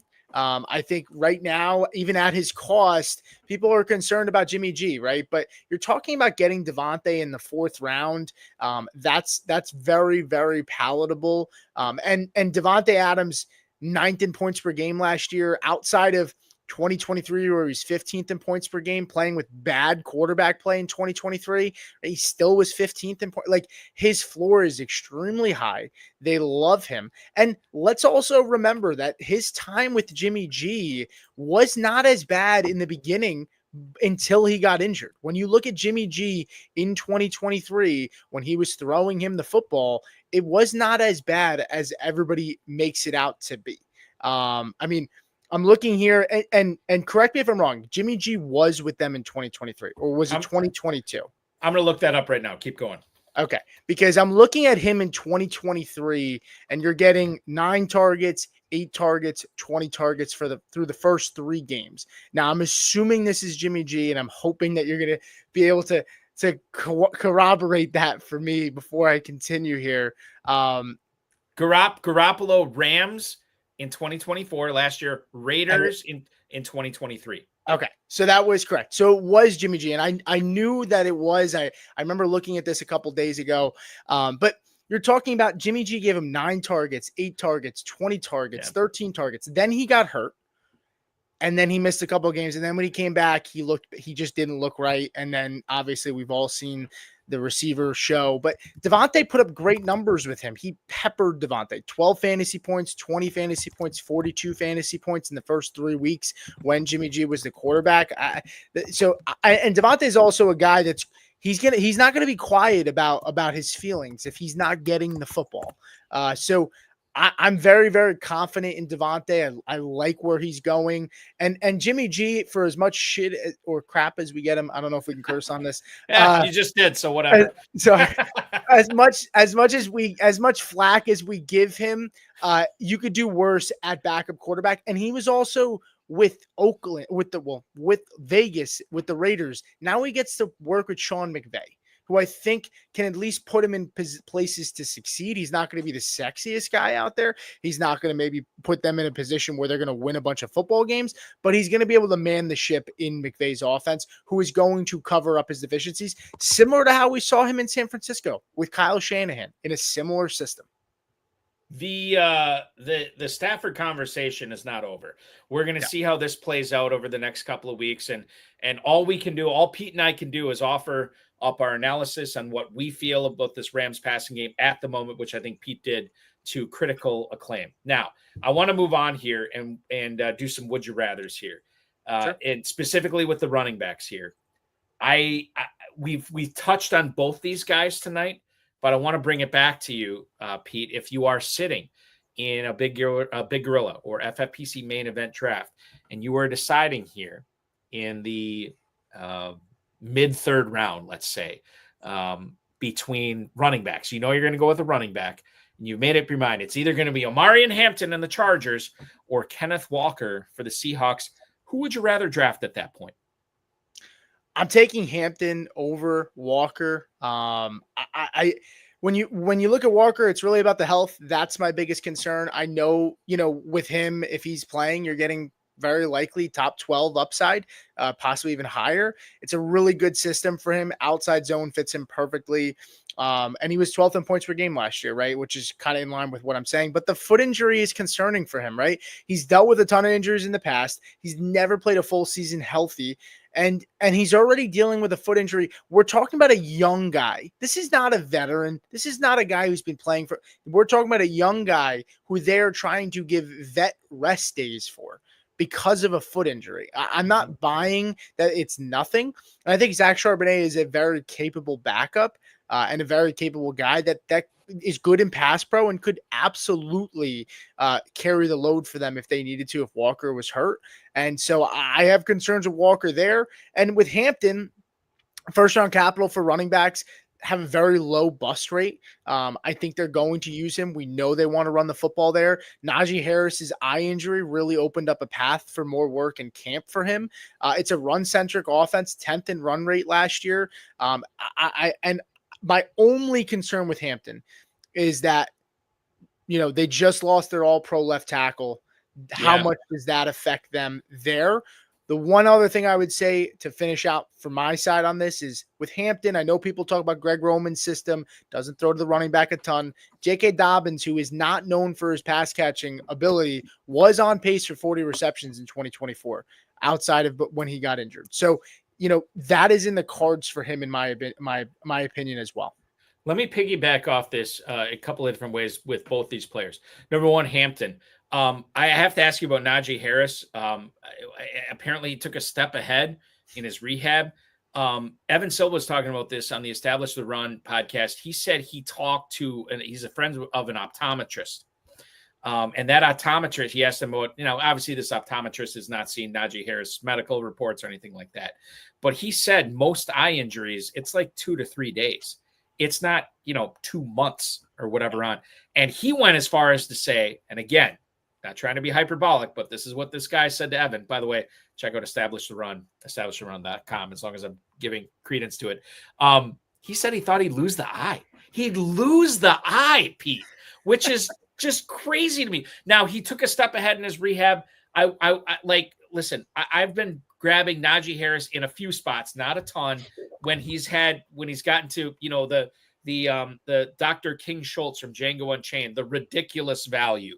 Once Najee Harris gets to the ridiculous value, yes, I will look at him. I've been drafting him there. Your thoughts on, and I don't think this really affects Hampton at all, because Jim Harbaugh said what at least I always thought was going to be the case, that Hampton's not going to be the guy who's going to be out there 95% of the snaps. They're going to rotate with somebody, whether that's Kamani Vidal or whoever. That's not a thing for me. Najee Harris, though, is a thing, and how you handle him in drafts based on what you know about this eye injury right now. The eye injury heard around the world. It's been crazy insane right now. Yeah, with Najee, he's not a guy I'm dying to click on and draft. When you look at the running backs that go around him, I personally, you look at Tyler Algier, I might rather take a chance on him, who plays behind a really, really good offensive line there, and we know has somewhat of a role in case Bijan goes down. Mm-hmm. I would rather take a shot on him, but even with the running backs around Najee, I don't really love a lot of them either. And if you need help at the running back position, I think Najee, assuming he plays this year, okay, and fully recovers from the eye injury, I think he's going to give us, production and a good floor, but that upside's not there. Where Quinshon Judkins, who the ADP has not corrected on him just yet, of course. Judkins goes behind him. I don't expect that to continue. Not even close. I'm just looking at the running backs behind him, and I don't really love a ton of them, to be completely honest with you. So, Nick Chubb, they're saying Nick Chubb's fighting for a role there too. So I might rather take a chance on Rico Dowdle and Woody Marks, who go a little bit behind Najee, about 20 spots. Mm-hmm. I think Rico is going to have a role in that offense. I think we saw it a little bit. Now I know Chuba, he was kind of done for the day pretty early there, but I do think they want to rotate two backs a little bit more than people expect there in Carolina. And I think Woody Marks is going to be a guy that's going to carve out a passing role in an offense that's not going to be able to run the football. It might be in longer passing down situations. I'd rather take chances on both of those guys. I'm not really dying to go draft Harris. I don't think he's going to provide a ton of upside unless there's an injury in that room. Dating back to when we opened the show tonight, about an hour and a half ago, I will say this as an ironic statement. Najee Harris is running back 49 at the 12:07. Running back 50, one spot behind him at the 12:08, Quinshon Judkins. How weird is that? As Russ Cole from True Detective would say, time is a flat circle. Let's move on and talk about Kenneth Walker, the other half of this would you rather that I just posed to you. I want to throw this out there, and this maybe is we'll get into your draft philosophy here, Pete. If you are drafting in a national tournament, we're going up against, hundreds of other teams, thousands of other teams. Do you feel like if you have Kenneth Walker, you're going to skip Zach Charbonnet to try to increase variance on your team and draft in somebody else's handcuffs to make sure you're primed for weeks 15, 16, 17 to have your team as dominant as possible? Or would you still feel like, Walker, and we saw the comment from Adam Hahn on YouTube tonight that Kenneth Walker is brittle. He's been hurt, missing like 3 games on average the last several seasons. Do you feel like you still got to grab, and as JJ Zachariason would say, eat your Charbs? Do you feel like you still got to grab Zach Charbonnet if you draft Kenneth Walker in a national tournament? Yeah, I normally don't advise for handcuffing my own players. There's only 2 running backs that I'm very much handcuffing if I draft them. It's Christian McCaffrey and it's Kenneth Walker. Kenneth Walker, number one, I think Charbonnet is going to have a role regardless, but I need to protect my investment there with Kenneth Walker, especially how high you take him. I don't think Charbonnet is going high enough where it's like, man, I'm really burning a pick here. He's going to be involved, even if Walker does not get hurt. You're talking about a guy that goes just around pick 100 for Charbonnet. So I'm totally comfortable taking Charbonnet and backing him up. I don't think it's a dead pick, so to speak, at all. We know that Walker misses time, and that could open up even higher spike weeks, for Charbonnet. But I think he's a fine guy to roster. And I don't mind if it seems like you're kind of, curbing your upside a little bit. I'll still take the chance and take Charbonnet. Literally, overall pick 100 according to Fantasy Mojo right now. He is 904 running back, 35 behind Etienne, Dobbins ahead of Javonte Williams and Cam Scatteraboo. Let's move on with another would you rather here. Sticking with the running backs, these players are separated by 2 picks right now. Pete, would you rather draft Chase Brown? Or would you rather draft Bucky Irving? We talked about Bucky Irving earlier. Maybe this is an opportunity to talk about Chase Brown. Which one would you rather have? Yeah, Chase Brown, it goes back to, we talked about it earlier on about Tyjae Spears. A light bulb kind of clicked for me a little while ago. And I said, I don't think I have enough exposure to Chase Brown. The more and more I look at Chase Brown and this offense, it's less competition here. Number one, Bucky has 2 very capable backs behind him.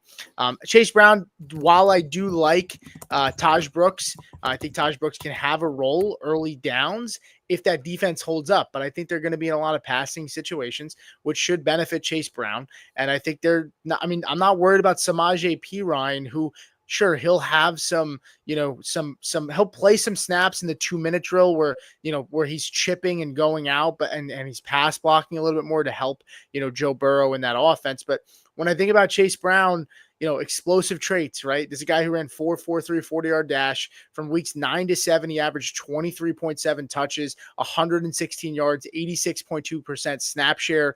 I don't expect that to stay the same, that elite snap share. I do expect it to drop down a little bit, but I still think that he's going to have high volume, high quality targets in an offense that really has so many guys to worry about, that Chase Brown really becomes, almost like an afterthought when you're in pass down situations.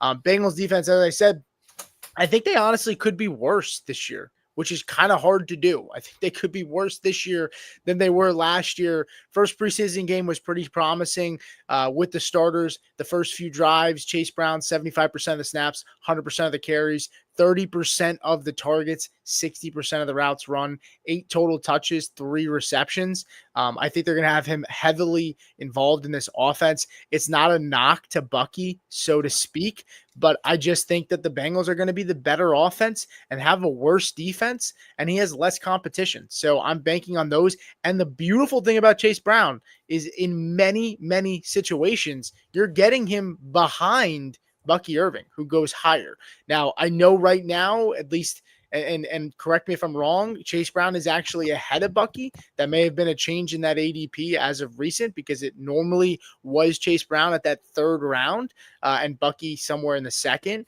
But I'm still going to go Chase Brown over Bucky here. Yeah, to your point, I will tell you, Chase Brown, running back 8 at the 207 now in the FFPC Big Gorilla.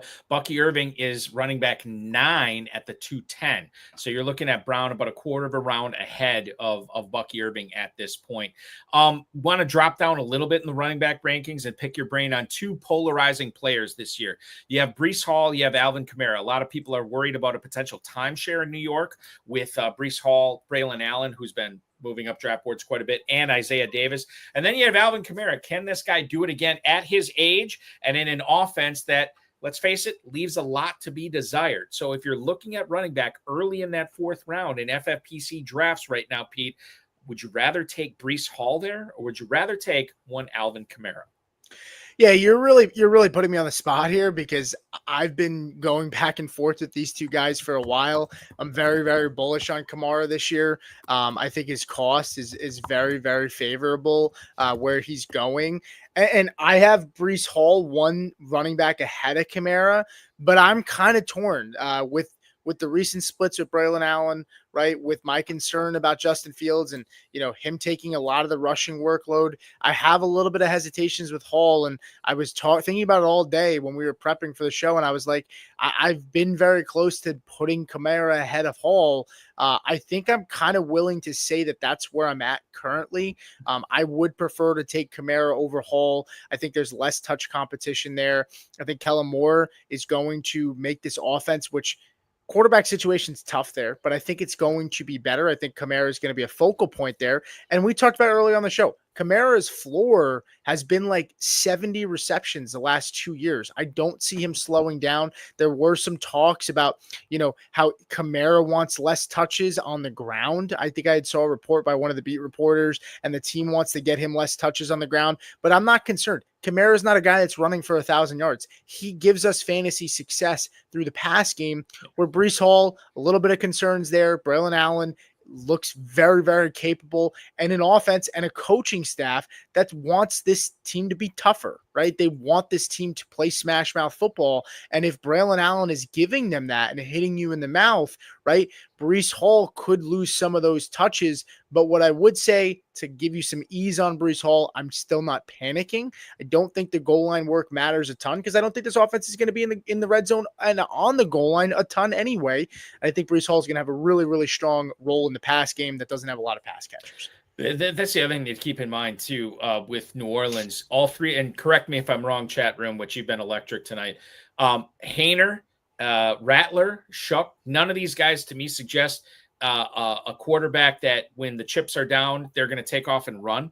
I think they're much more likely to check down to guys like Kamara, Kendra Miller, and then obviously Devin Neal when he comes back. So that's another feather in Alvin Kamara's hat there as well. Let's get into James Conner or Chuba Hubbard right now. James Conner, who it said not even cryptically within the last couple of weeks that it's alluding to maybe it's going to be more of a 1A and 1B with Conner and Trey Benson in Arizona this year. And then you have Chuba Hubbard, who, listen, I like him. I think he's fine. I think he's not that exciting, but I understand what he's able to do. You alluded to Rico Dowdle earlier in the program, so I incorporate that in your answer as well. But I'll tell you right now, as far as these guys, Chuba Hubbard, running back 19 at that 4.5 turn, and then you're looking at James Conner, 5.03. So just a little bit after Hubbard. Who would you rather have between Hubbard and Conner this season, Pete? Yeah, I'll make this short and sweet. I would prefer Connor. I know Benson, I think Benson will be ingratiated into the offense a little bit more involved. James Conner, I've said this before. If you've watched me, it's probably a tired joke at this point, but James Conner is the last girl in the bar that, you want to have a good time for the night. So you take her. It's the same thing on the draft boards. But you wind up ending up having a really, really good night because James Conner is the guy that nobody wants to draft, but always beats out expectations. And that's what you get with James Conner. And I still feel pretty confident that he's going to be that guy in this offense. I like Trey Benson, but I don't think he's going to steal a ton of value touches there. Chuba Hubbard, I think Rico's going to be involved. We've seen when Miles Sanders was there 2 years ago with Chuba Hubbard, that was a solid split. And Chuba Hubbard had was number 3 in opportunity share last year. I don't expect that to stay the same. I'm not saying he's going to not have a lot of value, but I have him decently far down. I think I have him at my RB 22 this year, and I have James Conner at my RB 19, and I would gladly take James Conner at a slight discount compared to the two. Shout out to Adam Hahn on YouTube. It's pronounced Shug, so I'm sorry. Tyler Shug, not Shook or whatever I was saying. Tyler Shug. Thank you, Adam. I appreciate that. One more running back situation to get to. RJ Harvey, who's been in the news ever since J.K. Dobbins signed with Denver. Would you rather draft him or would you rather draft DeAndre Swift, the guy with 9 lives in Chicago, survived the NFL draft potentially? I know they got Kyle Monangai there as well. But if you had one team this year and you are drafting a running back here in whatever it would be, the 4th round, what am I looking at here? Yes, the 5th round between RJ Harvey and DeAndre Swift, both going in the mid 5th round. Who would you take between Harvey or Swift? Yeah, I would take Harvey for me. Swift provides a pretty solid floor, right? Points per game wise, he's always been about 25 at the lowest in terms of points per game. But I think Harvey is a guy that I believe will be in the offense involved pretty heavily. I actually do have, being a Broncos fan, I do have somewhat connections over there. I did speak to one of the guys over there, and he did say while Harvey's pass protection was probably the weakest point in his game, he has gotten better there. And I think we saw the utilization. If Sean Payton wants a guy to be on the field in his offense, he's going to make sure and find ways to get them involved. He reached on RJ Harvey, and that's what a lot of people said. I think he's going to make sure to get him involved early and often. I think DeAndre Swift's a floor pick, and you're hoping that Ben Johnson practically got rid of him, didn't bring him back when he was there in Detroit.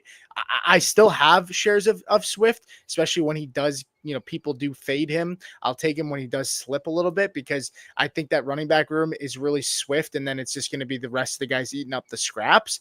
But overall, I would take Harvey. I think he has top 15 potential on the back half of the year. I don't see that for DeAndre Swift. I want to ask you about some would you rather wide receivers. I also want to highlight some of the players in your rankings that you are higher or lower on than consensus. And I also want to get into some more targets and faves, including, but not limited to, Ricky Pearsall, Chris Olave, obviously Travion Henderson, and maybe Stephon Diggs as well. Let's take our final break. When we come back, we'll have a furious 16 minutes of fantasy fun with Pete Nova at Supernova38 on the X. You hear him on Player Profiler Podcast Network. You read all about him on Fantasy Football Faceoff and, of course, Player Profiler as well. I'm Eric Balkman. You are watching the latest episode of FFPC Insider Access right here on the Better Sports Network.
drafting a main event team on FFPC $2,000 entry team. Grand prize of $1 million. I'm looking for that $1 million top prize. Main event season is in full swing.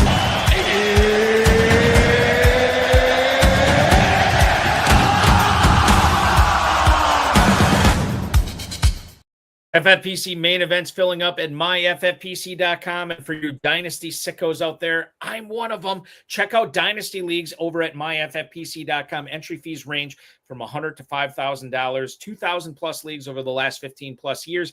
None have ever folded. When you are playing FFPC Dynasty, you are in it for as long as you want to be in it. No chance of those leagues folding. myffpc.com is where to go for that. Pete Nova from the Player Profiler Podcast Network, Player Profiler, Roto Underworld, and of course the Fantasy Football Faceoff, joining us here tonight on the on the FFPC Insider Access show. One more would you rather before we talk about your rankings here. Would you rather draft Travis Hunter or Jalen Waddle? And maybe this injury with Waddle plays into it a little bit, but this is a decision facing a lot of FFPC players right now. This is a decision that I've gone back and forth with. I have started to raise Hunter up in my rankings. I'm taking Hunter over Waddle just because, number one, I don't want to draft guys injured. And that's what Waddle is. He's dealt with injuries in the past, and I am a little bit scared of that offense and just the vibes around Miami right now. And then just overall, I think factoring in, even if Hunter, I had like top 25, about 25, 26 was his ceiling in my opinion. But then factoring in the tackles and the defensive stuff as well, give you a couple points here and there. I think those are things that are important. Now, correct me if I'm wrong. FFPC, do they include those tackles if they do make tackles in their total points or no? There's no tackles. Okay. However, if we have action scoring. So if he returns a pick or a fumble for a touchdown, boom, Travis Hunter gets that points for the touchdown. Okay. Yeah, that doesn't factor in too much for me because it's still super, super rare anyway. But I think at this point I am taking Hunter. I think it depends on the build usually for me. I feel more comfortable if Waddle was my wide receiver 2 than I would if Hunter was my wide receiver 2. But overall, if you're telling me I can get one of these guys as my wide receiver 3, I think I'm pretty much ready to say it's Travis Hunter just based on the utilization we've saw so far. We're going to get into some of your targets and fades here in a second, but I want to offer up an opportunity for you to promote your rankings here Sure. that you not only have put out early, but you've updated often. Can you, it doesn't have to be any specific position, but is there a couple of players that maybe you're way higher or way lower on than consensus right now? Yeah, I think that the main guy I am is Ricky Pearsall. I'm almost embarrassed to say how high I am on Ricky Pearsall. I have Ricky Pearsall as my wide receiver 28. I think I truly think that this team is going to feature him. The vibes around Brandon Ayuk are kind of weird right now. The Jawan Jennings thing, is he really injured? Is it maybe a contract situation where he's trying to work that out? There's not a lot of mouths to feed now in that receiving game with all these injuries, and Ricky Pearsall, the reports have been super glowing for him. So I'm very, very much ahead on consensus. Correct me if I'm wrong. I'm probably about 15 spots at least ahead of consensus at the wide receiver position on Pearsall, somewhere around that, I would say. Another guy I'm very high on is Chris Olave. I think we're overreacting a little bit too much on the concussions there. A player that's been very, very healthy outside of concussions. I think he's going to be a focal point in that offense. I think he is that number one guy in that offense at the wide receiver position. I know I like Shaheed, but I think Olave is going to give you a very, very strong floor. And I think Kellen Moore, there's a possibility we see Olave in that slot role that we've seen a lot of players thrive in Kellen Moore's offenses. Last guy I'll throw out there for myself is Rome Odunze. I have him at wide receiver 30. I think reports have been super, super glowing for him as well. And I think he's going to be the favorite target there with the Bears. The biggest concern is it's the Bears. They haven't had a 4,000-yard passer. Maybe Caleb Williams can break that mold, and there's still some kind of skittishness about Kaleb, and will he finally? Well, we're not finally. Will he take that next step with Ben Johnson in a tough system to learn? But I'm very, very high on Rome Odunze as well this year. So those are just three guys. That I'm pretty high on. Pete, is there a player that, not that I want you to give away the farm, is there a player that you're down on? Is there a player that consensus is drafting, well above you, a player that you're not getting anywhere because it seems like somebody is always drafting him before you can draft him, or maybe even in a spot where you'd even want to draft them? Is there anybody that you're lower on than consensus right now that comes to mind? For me, it's Terry McLaurin. I don't have a ton of exposure to Terry. I like guys like Calvin Ridley. I like guys like George Pickens ahead of him. Mm-hmm. I even like guys like Cortland Sutton. Now, I think the ADP has shifted because of the holdout situation, and he's now reversed pretty significantly. You were seeing Terry at that third round ADP earlier this offseason. Now you're seeing him somewhere in that middle of that fourth round. And so I think it becomes a little bit more palatable for Terry now that he's kind of the market's pulled back on him a little bit. But I'm still not drafting Terry. I think regression is very, very likely for him. And an offense that I think is going to run the football a ton with Jaden Daniels. And they did add Deebo Samuel. I know people think he's completely washed. I don't think that's the case. I think he's going to be a red zone option with a lot of design plays for him. And I just think that those touchdowns are going to come down for Terry. I just don't see it happening again for him. I'm with you on McLaurin. I've had the opportunity to draft this guy at a slight discount, and I've never taken advantage. Significant discount, yeah, I'll look at him, but I'm always finding somebody else I like better than McLaurin. Pete, for anybody who's interested in your rankings, where should they go? Yeah, you can go over to me on Twitter at Supernova38 with 2 R's. You can find my rankings there. I have a link to our Discord/Patreon. I do give out free rankings there. If you do want to pay for the rankings, we also add a bunch of other a bunch of other benefits there. We do start sits. We have trade advice. We even help people with their drafts if they want us to sit in and help them draft. There's a lot more perks there, and you'll get our full rankings plus our tiers and a lot more. If you just want to hang out and get maybe the free rankings too, we also have that ability as well. You can join our Discord and talk to us in there. You can find all of that at the link on my profile on Twitter at Supernova38 with 2 R's. Supernova 38 on X right now. Check that out.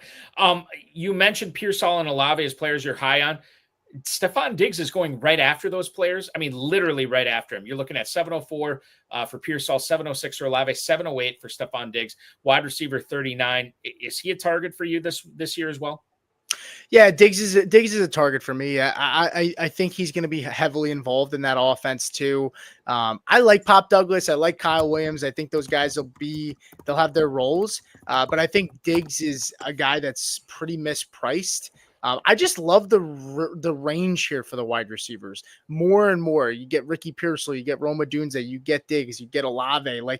That's why I find myself drafting running backs so heavy in the beginning of drafts this year, because I don't love the range of running backs when you get to where the wide receivers are that we're talking about right now.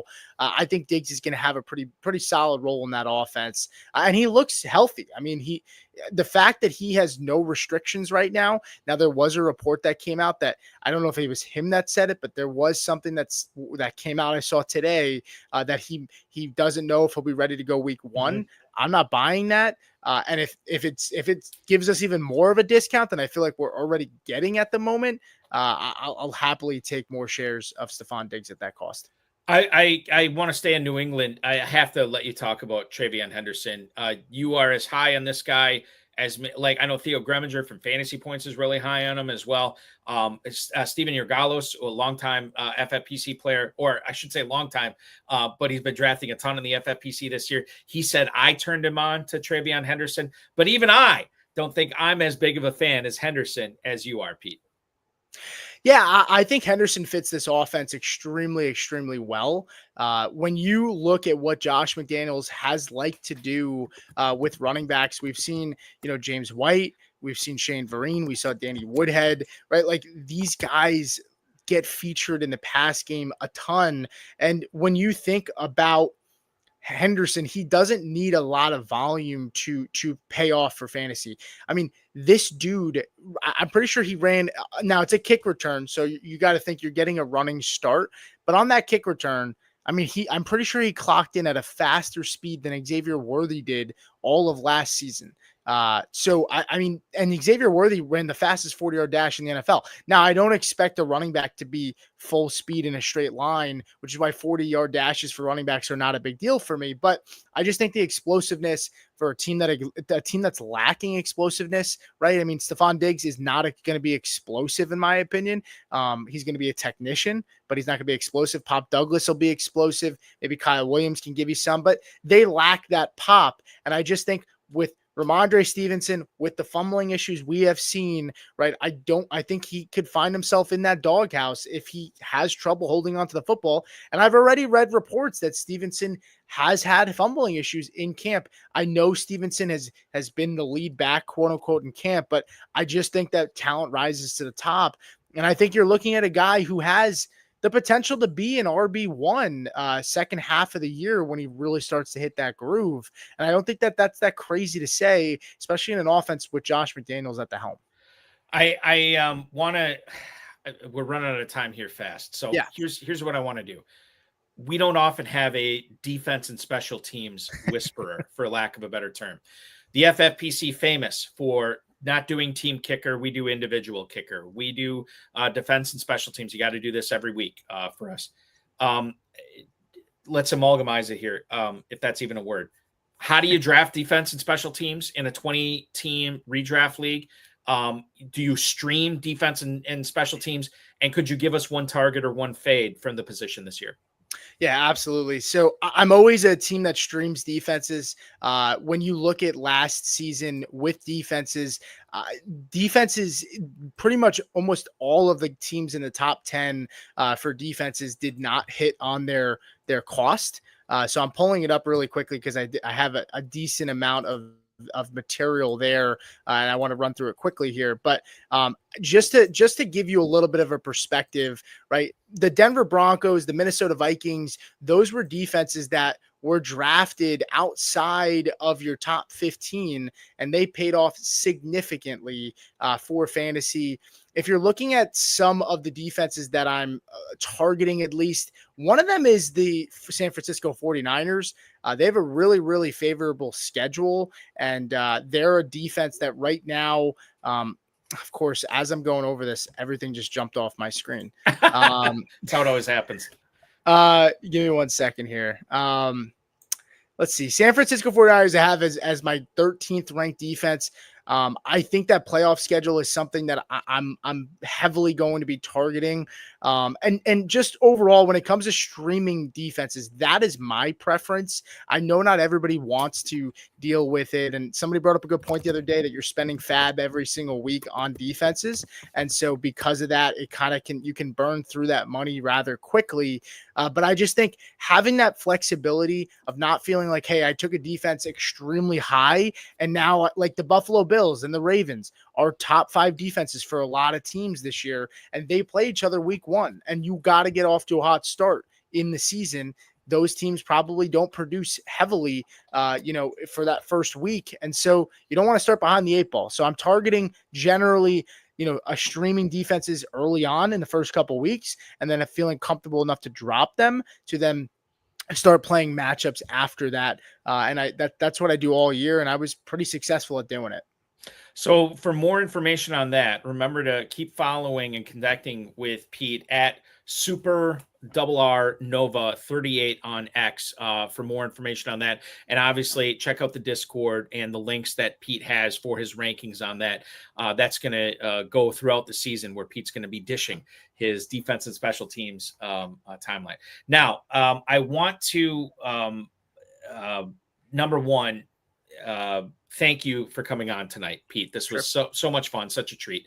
I want to thank our producer, Matt Deutsch, who will be producing the show next Thursday at 7 p.m. Eastern time when we come back. Big Gorilla Tournament, FFPC main event, FFPC Best Ball, Superflex Best Ball Tournament, and Dynasty Startups, all at myffpc.com. For those of you who are fans of the show, you might understand that you are accustomed to seeing certain hosts at certain times of the year. And I try to bring on one host no more than once a year because there are so many great minds like Pete Nova out there, and I want to expose all of them as much as I can. Interestingly enough, this would have been the episode that I would have brought on RotoWire's Anthony Servino. It was his turn to come on the show tonight. He passed away, surprisingly, shockingly. A lot of us have still not gotten over it. Less than 4 months ago. Basically, you're looking at, 2 months ago, right around there? A little bit more than 2 months ago. And I thought it was fitting, Pete, and I didn't realize this till after you came on, but he was the original founder of the Fantasy Football Faceoff, something that you're a big part of. And you were very close to Anthony. Anybody who follows you on X can go to your pinned X post on there and see the tribute that you'd made to Anthony. But I did want to give you a minute to talk about Anthony Servino's not only impact on you, but the fantasy football industry here tonight. Yeah, absolutely. And I really do appreciate it. I mean, what I would say is it's crazy for me with Anthony. I reached out to Anthony to say, hey, do you guys need any help doing fantasy content this year? This was beginning of last year. I only started doing this like full time about a year ago. Anthony gave me my first shot. I think me and Anthony probably spent about almost 1,000 hours last year. We recorded so much content, and Anthony, we raised over $20,000. Michael Hoff, who is my colleague and one of Anthony's best friends, he actually spoke at Anthony's funeral service. They were able to raise $20,000. The community rallied around Anthony. I think the craziest thing, and Anthony never really realized how big of an impact he made on a lot of people, right? Anthony used to always joke around with me and Mike and say that everybody likes Mike more. Everybody likes, me more, right? And Anthony loved wrestling. He always would feel like he's like the heel. He always wanted to be that heel. And, I think he really, truly did not realize how many people really appreciated him. He was always a guy that if you DM'd him questions or advice or anything at all, he would always be there to help you and be willing to, help you get a start or a shot or just put you in the right direction. And if you ever wanted to bet on, random Mexican soccer at 10 a.m. in the morning, Anthony was your guy because he was always looking for some action. So it sucks that, we're not going to be able to go through the season together, but I couldn't have asked for a better partner, and I would not be where I am today without him. I will say the Anthony Servino fantasy football analyst tree is pretty extensive, and we thank him for that. We thank him for his contributions to fantasy football in general. And listen, without him, you wouldn't have been on the show dispensing 2 hours of fantastic advice tonight, Pete. Yeah. And I'm very thankful for that. Rest in peace, Anthony. You are missed by the industry for sure, and it's not going to be the same without you. For our producer, Matt Deutsch, for Pete Nova, I'm Eric Balkman. This has been Insider Access here on the Better Sports Network. Talk with you again next week.